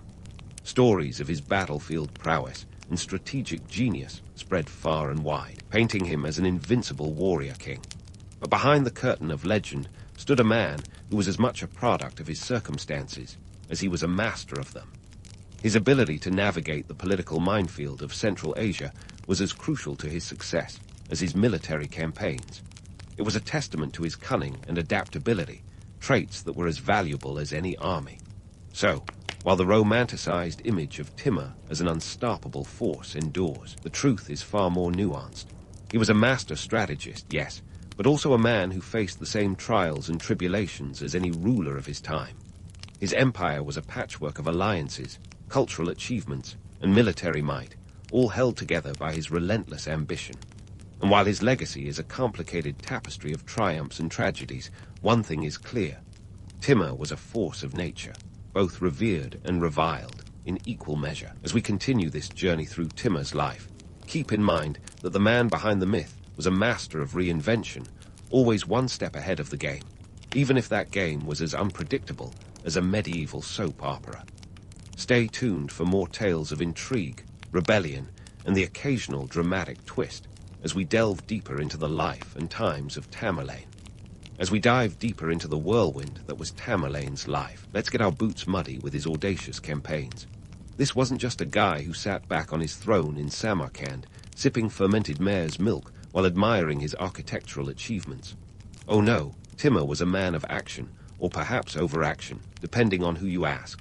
His campaigns stretched across Persia, India, and beyond, leaving a trail of destruction and occasionally some architectural flair. Let's start with Persia. Tamerlane's approach to conquest was about as subtle as a sledgehammer wrapped in silk. By the late 1370, he was eyeing Persia with all the intensity of a reality TV star eyeing a spot in the limelight. Persia, with its rich history and wealth, was too tempting to resist. Tamerlane launched a series of campaigns that were more relentless than the plot twists in your favorite binge-worthy series. By 1387, he had captured the city of Isfahan, but not before putting a little Tamerlane twist on things. Isfahan, known for its culture and beauty, was less thrilled about the change in management. An uprising ensued, and Timur's response was as ruthless as it was effective. His solution, constructing towers made from the skulls of the rebels. Charming, right? This grim tactic served as a cautionary tale for other cities. Think twice before considering a revolt. It's the kind of medieval Yelp review you definitely want to avoid. Now, let's move on to India, because why stop at one continent when you can have two? In 1398, Tamerlane set his sights on the Indian subcontinent, specifically the Sultanate of Delhi. The journey was no Sunday drive. It was a grueling trek across the Hindu Kush, a name that might as well translate to good luck getting through this. With an army estimated at around 90,000, Tamerlane marched into India, intent on adding Delhi to his growing collection of conquered cities. The Battle of Delhi was a brutal affair, and by brutal, I mean it was a massacre. Timur's forces clashed with those of Sultan Nasir-ud-Din Mahmud, and let's just say the Sultan's army didn't stand a chance. The city fell in December 1398, and what followed was a looting spree that would make even the most seasoned pirate blush. Delhi was left in ruins, a chilling reminder of what happened when you were on the wrong end of Tamerlane's ambitions. So, how did Timur manage to keep control of such a sprawling empire, especially with those really, really long supply lines? It wasn't as simple as sending a text to his generals asking for a status update. Instead, he relied on a network of loyal administrators and military leaders, each tasked with keeping their slice of the empire in check. It was a system that required constant vigilance, not to mention a healthy dose of fear. Revolts were an ever-present threat, like mosquitoes at a summer barbecue, and Timur's response was often swift and brutal. But Timur wasn't just a one-trick pony with a penchant for violence. He was also a master of psychological warfare. His siege tactics were legendary, earning him a reputation that preceded him wherever he went. When Timur's army showed up at your city gates, it wasn't just an invitation to surrender. It was a demand delivered with all the subtlety of a brick through a window. His armies were known for their ability to outlast their opponents, employing strategies that were as much about wearing down the enemy's will as they were about actual fighting. Take the siege of Baghdad in 1401, for instance. This wasn't just a military operation. It was a theatrical production, complete with Timur directing from the wings. After capturing the city, he He ordered the construction of a pyramid made entirely of human skulls, reportedly around 90,000 of them. That's more skulls than a Halloween pop-up store, and it served as a grim reminder of Timur's preferred method of conflict resolution. But let's not lose sight of the economic context in which Timur operated. His campaigns, while devastating, were also lucrative, at least for him and his inner circle. The spoils of war were a significant source of income, funding further military campaigns and the grandiose projects back in Samarkand. Timur's empire was a patchwork quilt of cultures and economies, each contributing to the vast wealth that flowed into his coffers. This wealth, in turn, allowed Timur to maintain his army and continue his campaigns, creating a cycle that was as profitable as it was destructive. And yet, despite the chaos, Timur managed to keep his territories in some semblance of order. It was a precarious balance, like juggling flaming swords while riding a unicycle. But Timur's charisma and reputation, combined with a well-oiled administrative machine, kept the wheels of his empire turning. His ability to delegate authority to trusted officials allowed him to focus on what he did best: conquering, building, and occasionally engaging in a bit of cultural patronage. In the grand tapestry of history, Tamerlane stands out as a complex figure. His conquests were as brutal as they were effective, yet he also fostered a cultural renaissance in his capital. The myths surrounding him are both captivating and chilling, painting a picture of a man who was as much a product of his time as he was a shaper of it. As we continue to unravel the threads of his story, remember that behind every legend is a reality that is often more nuanced and, dare I say, more interesting than the myths themselves. So, stay tuned as we continue this journey through the life and times of Tamerlane, a man whose legacy is as enduring as it is controversial. There's more to uncover, more myths to debunk, and more stories to tell. Keep your eyes peeled for the next installment, where we'll dive even deeper into the intricacies of his rule and the legacy he left behind. A legacy as multifaceted as the man himself. As we sail into the twilight of Tamerlane's reign, the man was still an unstoppable force, channeling more energy than a toddler on a sugar high. Sure, he was getting on in years, but that didn't slow him down.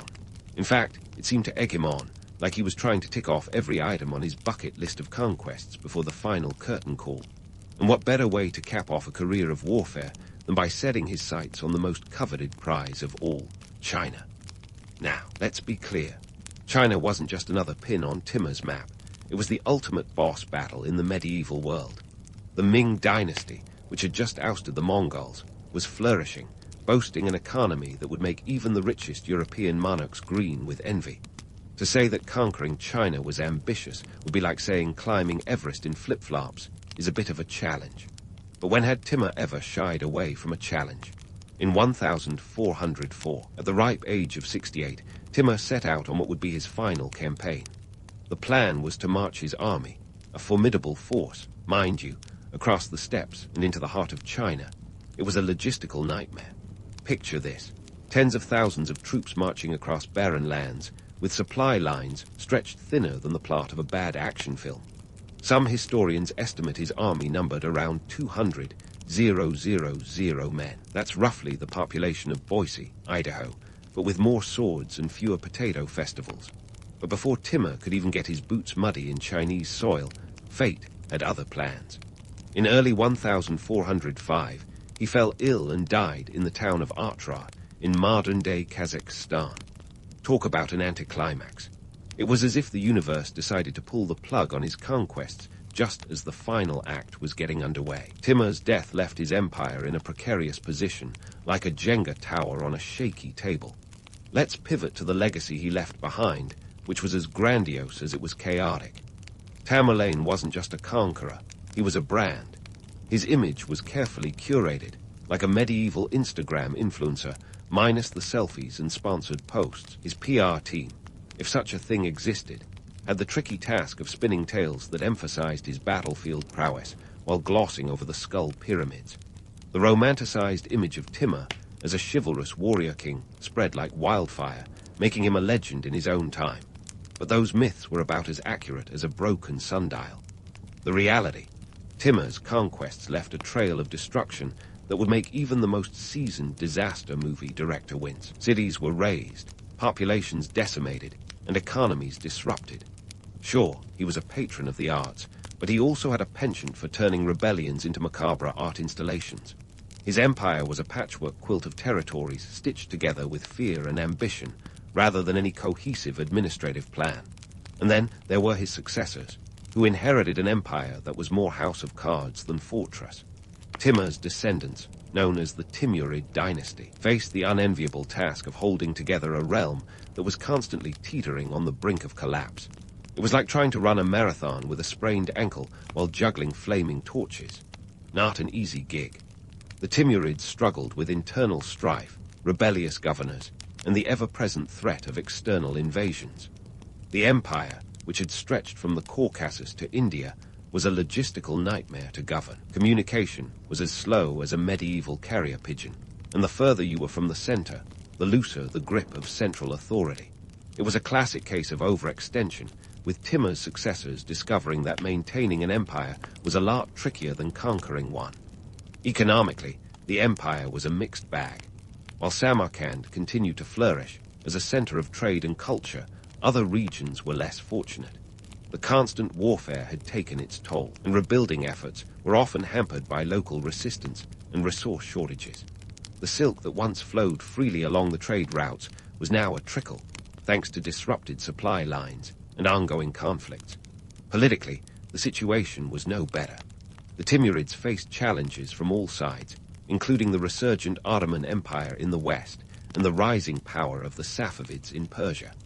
The internal divisions within the empire only made matters worse. Timur's successors lacked his charisma and military genius, leading to infighting and power struggles that weakened the empire from within.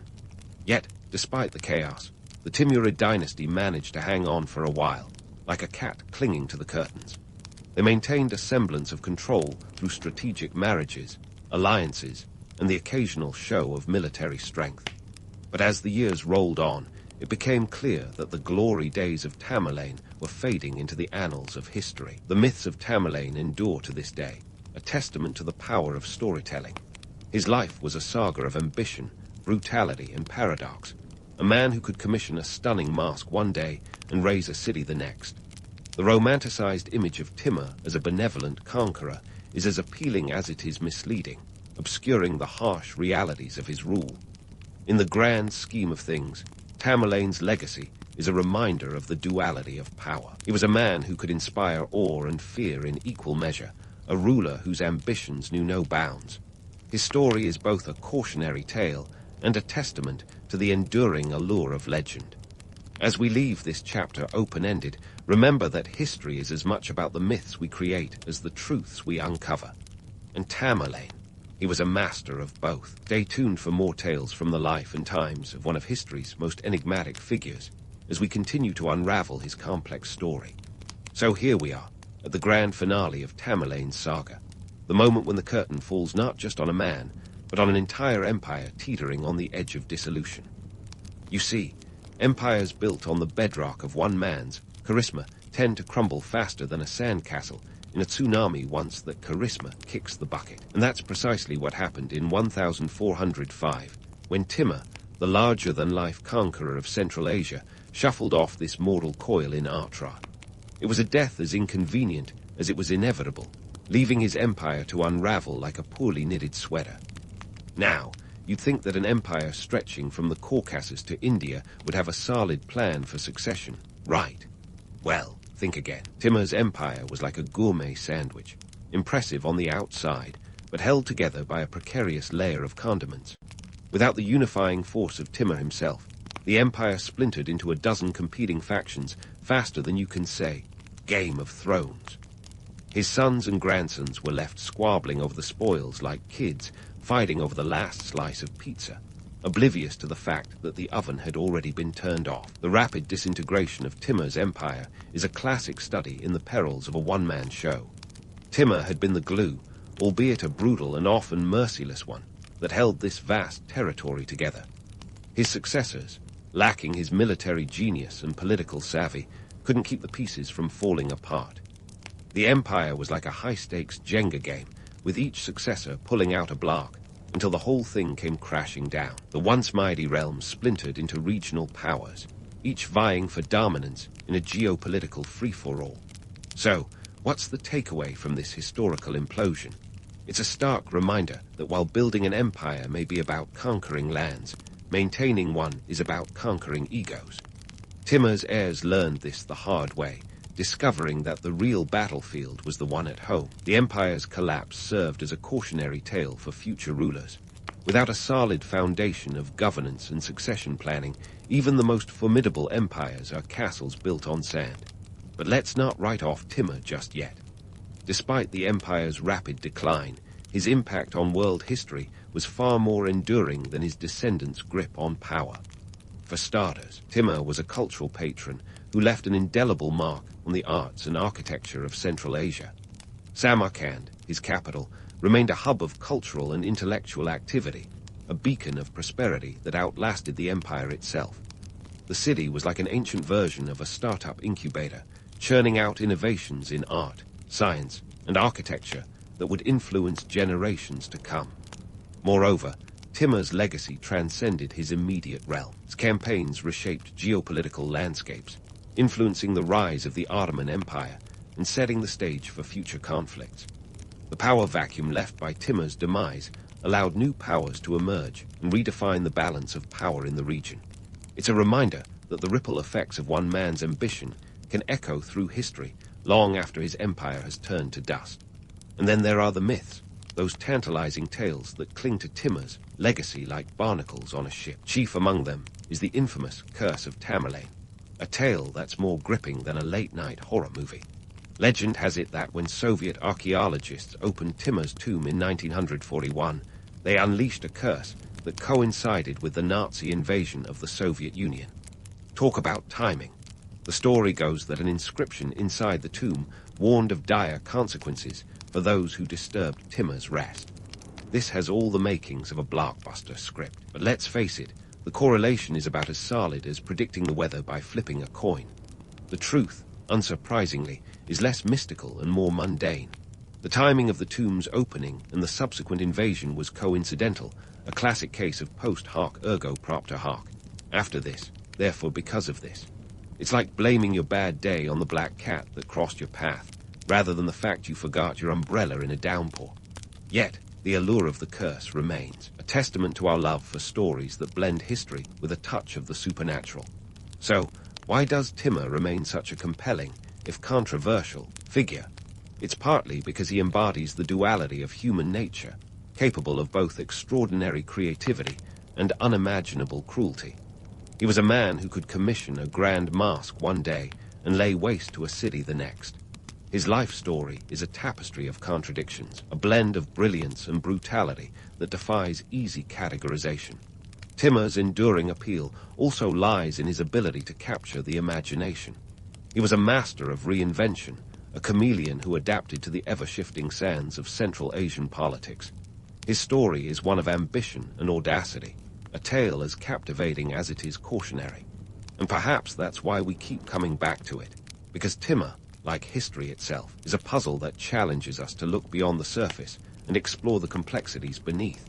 As we wrap up this journey through the life and times of Tamerlane, remember that behind every legend is a human story, layered with all the triumphs and tragedies that define us all.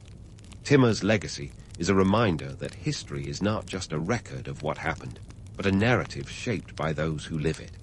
And in the case of Tamerlane, it's a narrative that continues to captivate and confound us, offering lessons and insights that remain as relevant today as they were centuries ago. So, the next time you hear tales of Tamerlane, whether they're spun as heroic or horrific, remember to dig a little deeper.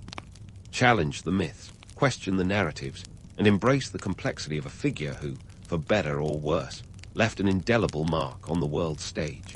Because in the end, history isn't just about the past. It's about understanding the forces that shape our present and will undoubtedly influence our future. And who knows, maybe somewhere in the annals of history, there's another Timur waiting to be discovered, a story yet to be told, a legacy waiting to unfold. A young man named Chandragupta Maurya stood on the brink of rewriting Indian history, and let's just say, he was not your average 20-something.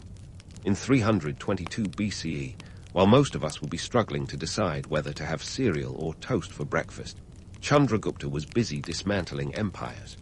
His target, the Nanda dynasty, a formidable power that dominated northern India, much like a stubborn stain on your favorite shirt. But instead of detergent, Chandragupta had a secret weapon named Chanakya, a strategist whose brain was as sharp as his tongue. Now, let's set the stage. India back then wasn't the unified spectacle of diversity it is today. It was more like a jigsaw puzzle missing a few pieces, with various kingdoms and tribal states vying for power and land. The Nandas were sitting pretty at the top of this chaotic hierarchy, controlling a significant chunk of the Ganges basin. They were rich, powerful, and not exactly the kind of folks you'd want to invite over for tea. Unless, of course, you enjoyed your tea spiked with a side of intimidation. Enter Chandragupta, a young upstart with royal ambitions and a knack for military strategy. But even he knew that overthrowing a dynasty wasn't a one-man show. That's where Chanakya comes in, the Yoda to Chandragupta's Luke Skywalker, minus the green skin and cryptic grammar. Chanakya, also known as Cordelia or Vishnugupta, was a Brahmin scholar who had a bone to pick with the Nandas. Rumor has it that they once humiliated him, and let's just say he wasn't the forgiving type.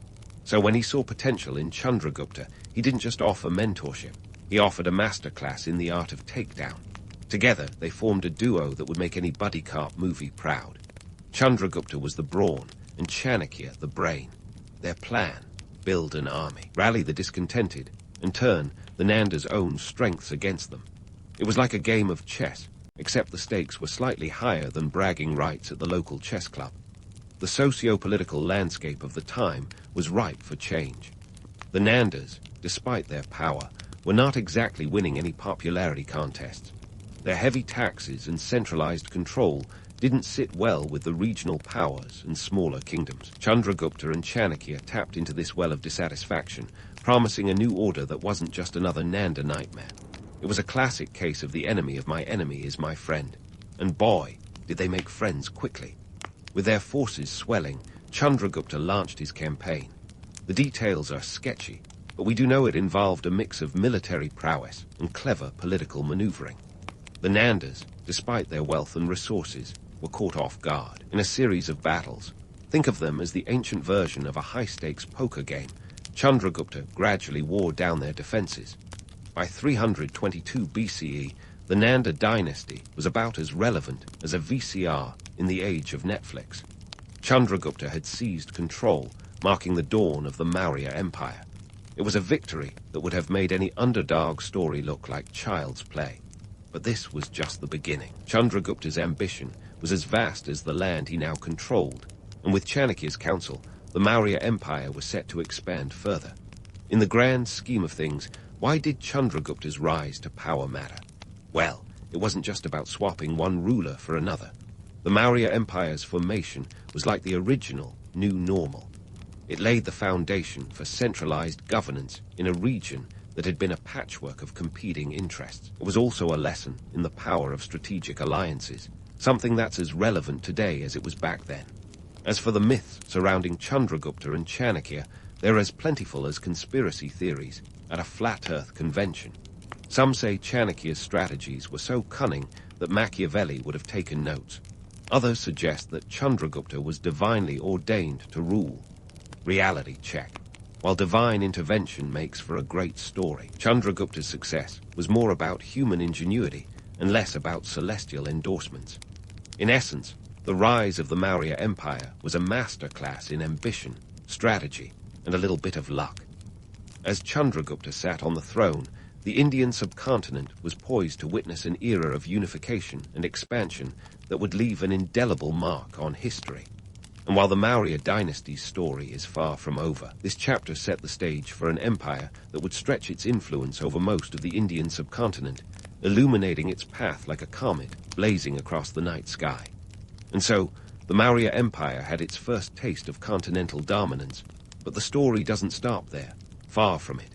Enter Ashoka the Great, a name that echoes through the annals of history like a rock star of ancient times.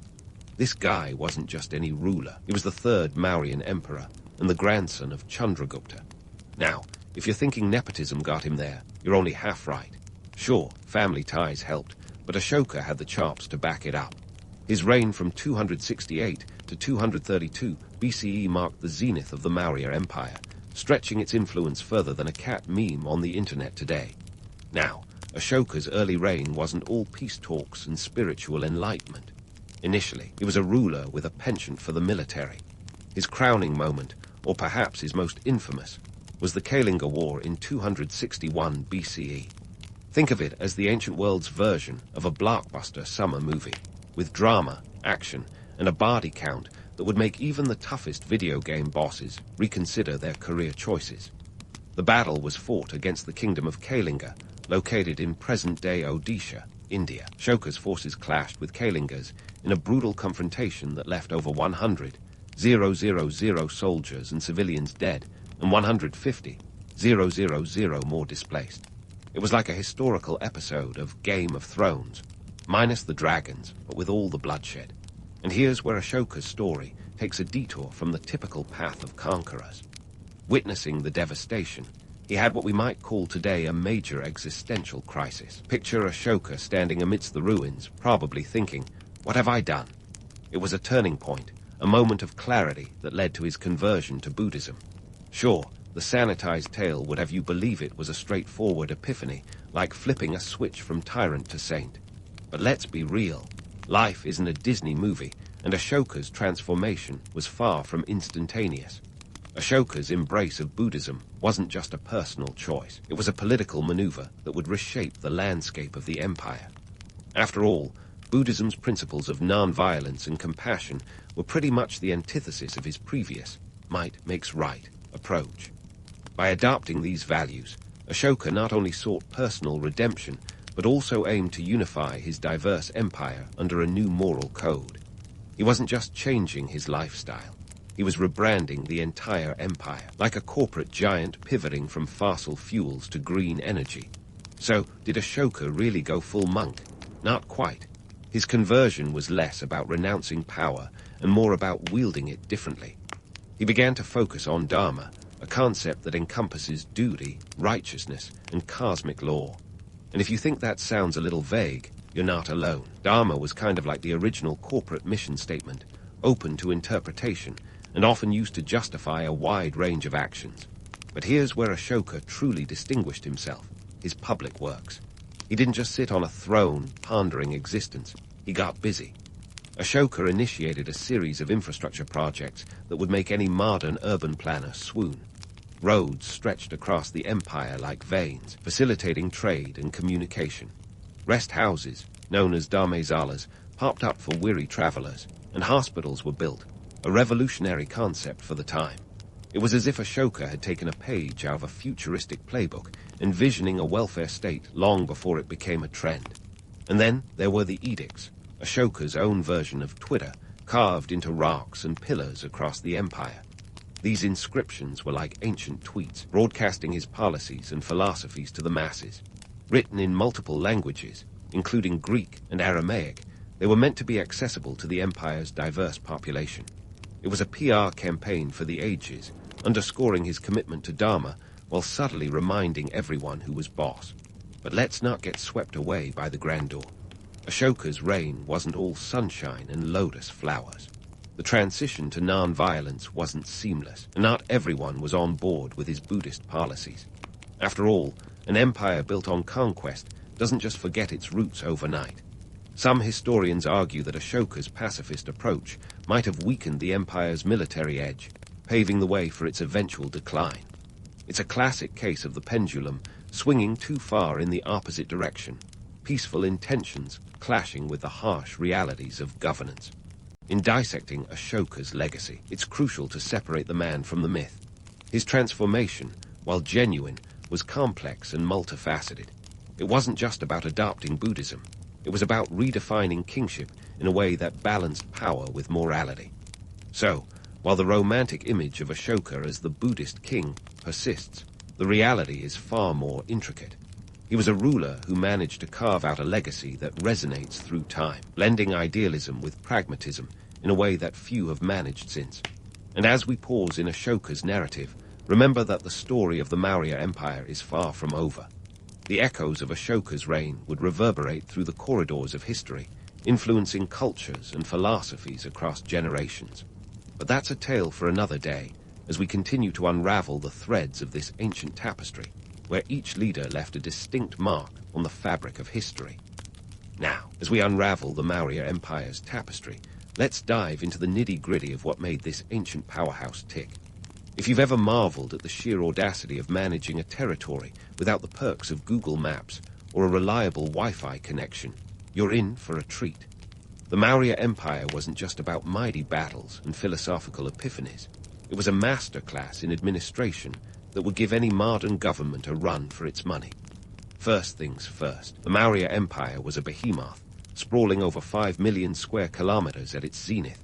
That's like trying to govern all of Western Europe, plus a bit of extra land for good measure.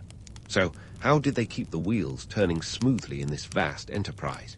The answer lies in an administrative machine that was as intricate as it was effective, with an elaborate bureaucracy at its core. Picture this: a centralized government with a network of regional governors, known as Mahamatras, overseeing various provinces. These officials were like the ancient world's version of regional managers, ensuring that each part of the empire played by the rules. But it wasn't just about appointing a bunch of yes-men. These positions were filled based on merit, a concept that might surprise those who think nepotism was the historical norm. Of course, it didn't hurt to have a few connections in high places, but meritocracy was the buzzword of the day. The bureaucracy didn't stop at managing people. It extended its reach into the economy with an efficient tax system that would make any IRS agent proud. The empire levied taxes on everything from land to trade, with a particular fondness for agricultural produce. Farmers were expected to hand over a portion of their crops.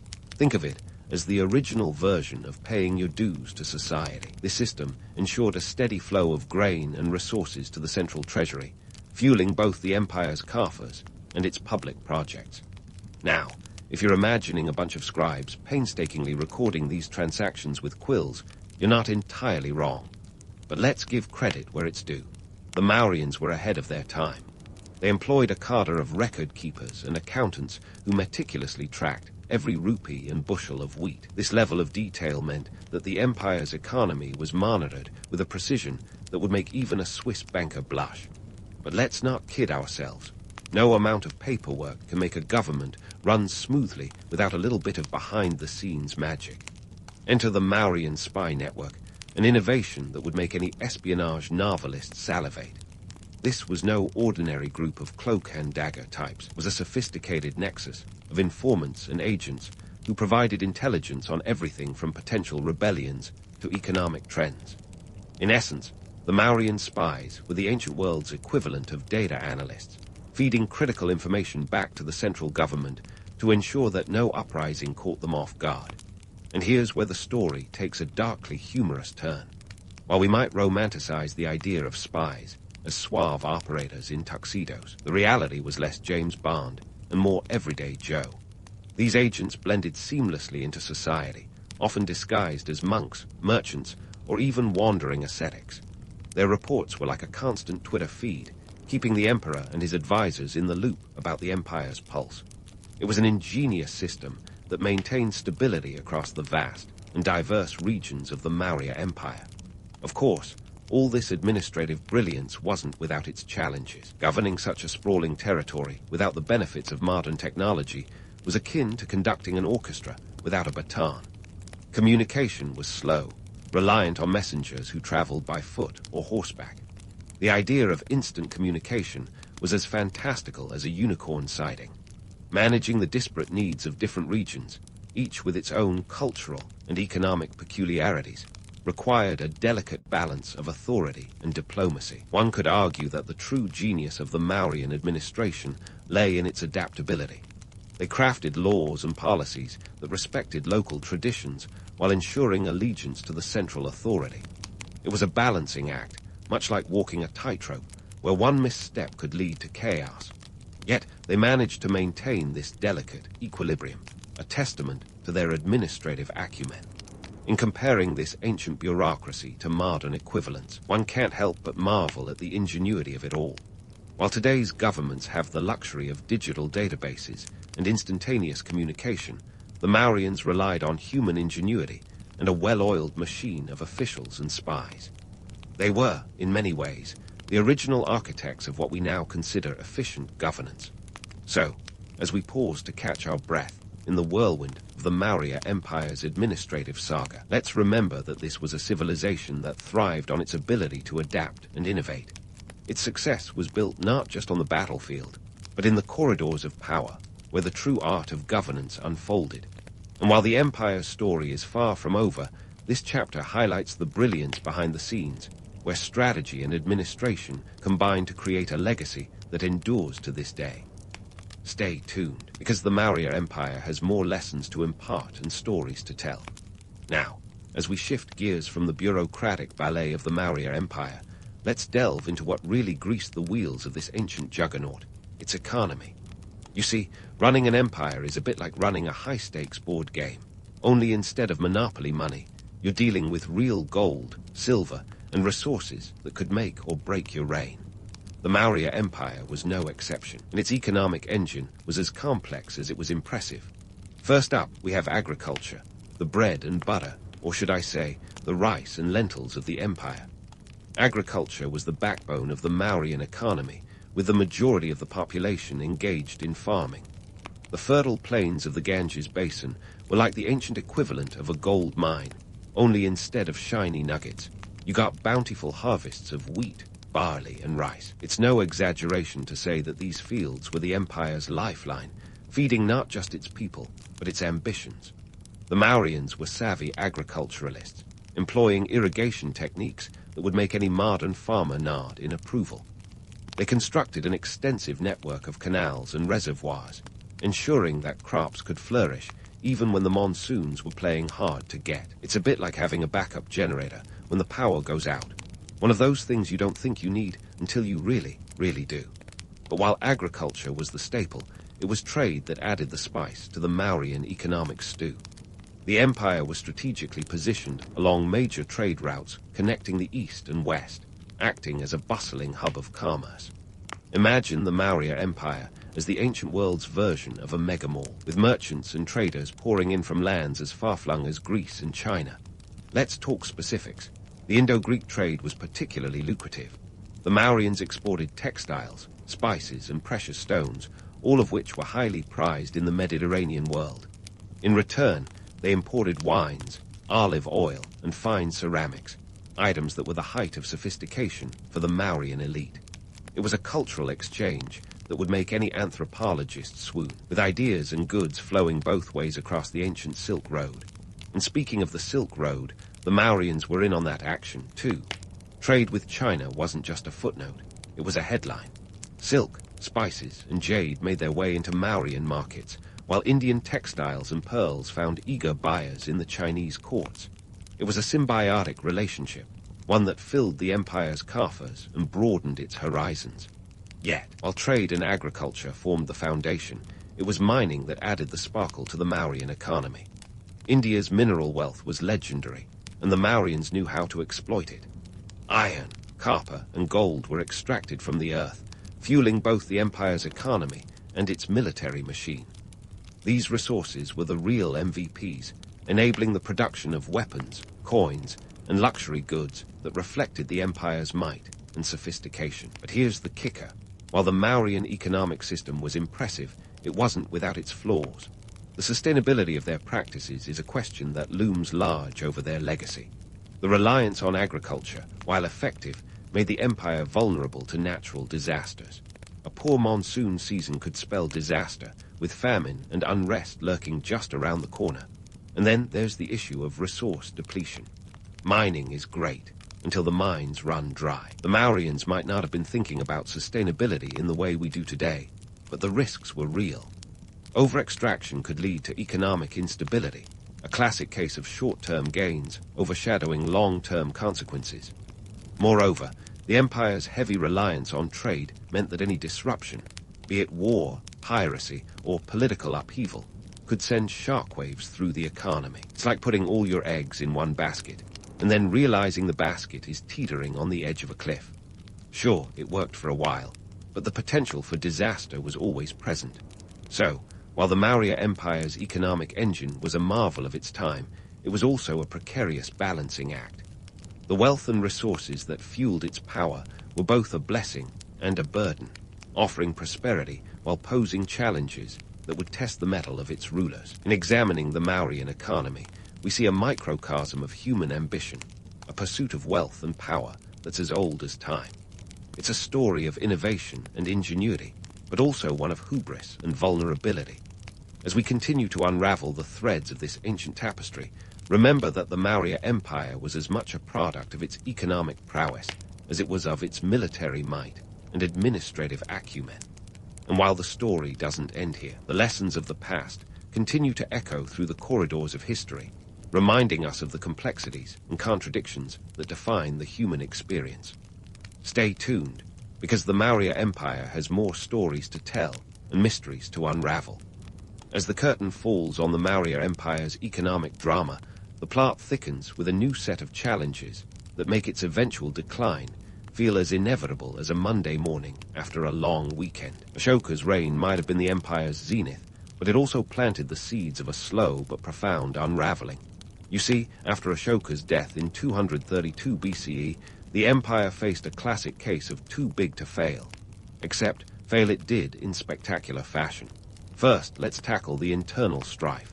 Ashoka, despite his peaceful pivot, didn't leave a clear line of succession. The result, political free-for-all that would make a reality TV show look tame.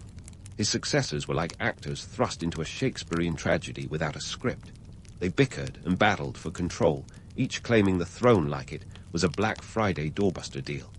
This internal chaos was akin to a family feud, but with way more at stake than who gets the last slice of pie. Economically, the empire was no longer the well-oiled machine it once was. The Maurya administration, once as formidable as a Swiss watch, started to show cracks.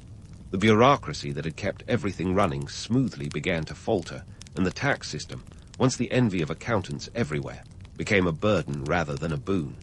Heavy taxation, initially a source of stability, morphed into a point of contention, sparking discontent among the populace. It was the classic case of the golden goose being plucked bare. Externally, pressures mounted like an ancient world version of keeping up with the Joneses. The empire's borders, sprawling and difficult to defend, became a magnet for invaders. The Seleucid Empire, the resurgent Greeks, and a host of regional powers started eyeing Mauryan territories like kids in a candy store. The once mighty military, now stretched thin and underfunded thanks to Ashoka's pacifist policies, struggled to fend off these threats. Picture a once robust fortress now riddled with cracks, its defenses barely holding up against the onslaught. The tipping point came around 185 BCE, with the assassination of the last Mauryan emperor, Brihadratha, by his own commander-in-chief, Pushyamitra Shunga. Talk about a coup de grace, literally.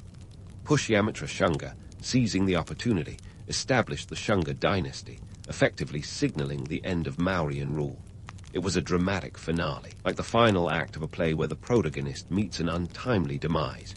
But let's zoom out and take stock of the Maurya Empire's legacy. Despite its decline, the empire left an indelible mark on history. It was a trailblazer, setting precedents in governance, economy, and culture that would influence civilizations for centuries. The concept of a centralized administration, for instance, became a blueprint for future empires, proving that even in chaos, there's a method to the madness. Culturally, the Maurya Empire was a melting pot, a vibrant tapestry woven with the threads of diverse traditions and philosophies. Ashoka's embrace of Buddhism wasn't just a personal odyssey, it was a cultural revolution. His promotion of Buddhism helped it spread across Asia, shaping societies from Sri Lanka to Japan. Think of it as the original viral phenomenon, minus the internet but with all the impact. Now, let's sift through the myths and realities. The romanticized image of Chandragupta as a destined conqueror or Ashoka as a saintly monarch is as compelling as a blockbuster movie. But the truth is more nuanced. Chandragupta's rise was as much about strategic alliances as it was about destiny. Ashoka's transformation was less about sainthood and more about pragmatic reform. They were, in essence, complex figures navigating the tangled web of ambition, power, and morality. The Maurya Empire's story is a testament to the cyclical nature of history, the rise and fall, the ebb and flow. It's a reminder that empires, much like life itself, are transient. They bloom and wither, leaving behind legacies that endure in unexpected ways. The Maurya Empire, with all its grandeur and flaws, serves as a historical mirror reflecting the complexities of human ambition and the relentless march of time. As the final act of this historical drama concludes, we're left with a mosaic of lessons, both cautionary and inspiring. The Maurya Empire's legacy is a tapestry of ambition and innovation, a reminder that even the mightiest of empires are but chapters in the vast, ever-unfolding story of humanity. And while the curtain may have fallen on the Maurya stage, its echoes continue to resonate, reminding us of the intricate dance between power and purpose that defines our shared past, and perhaps shapes our future.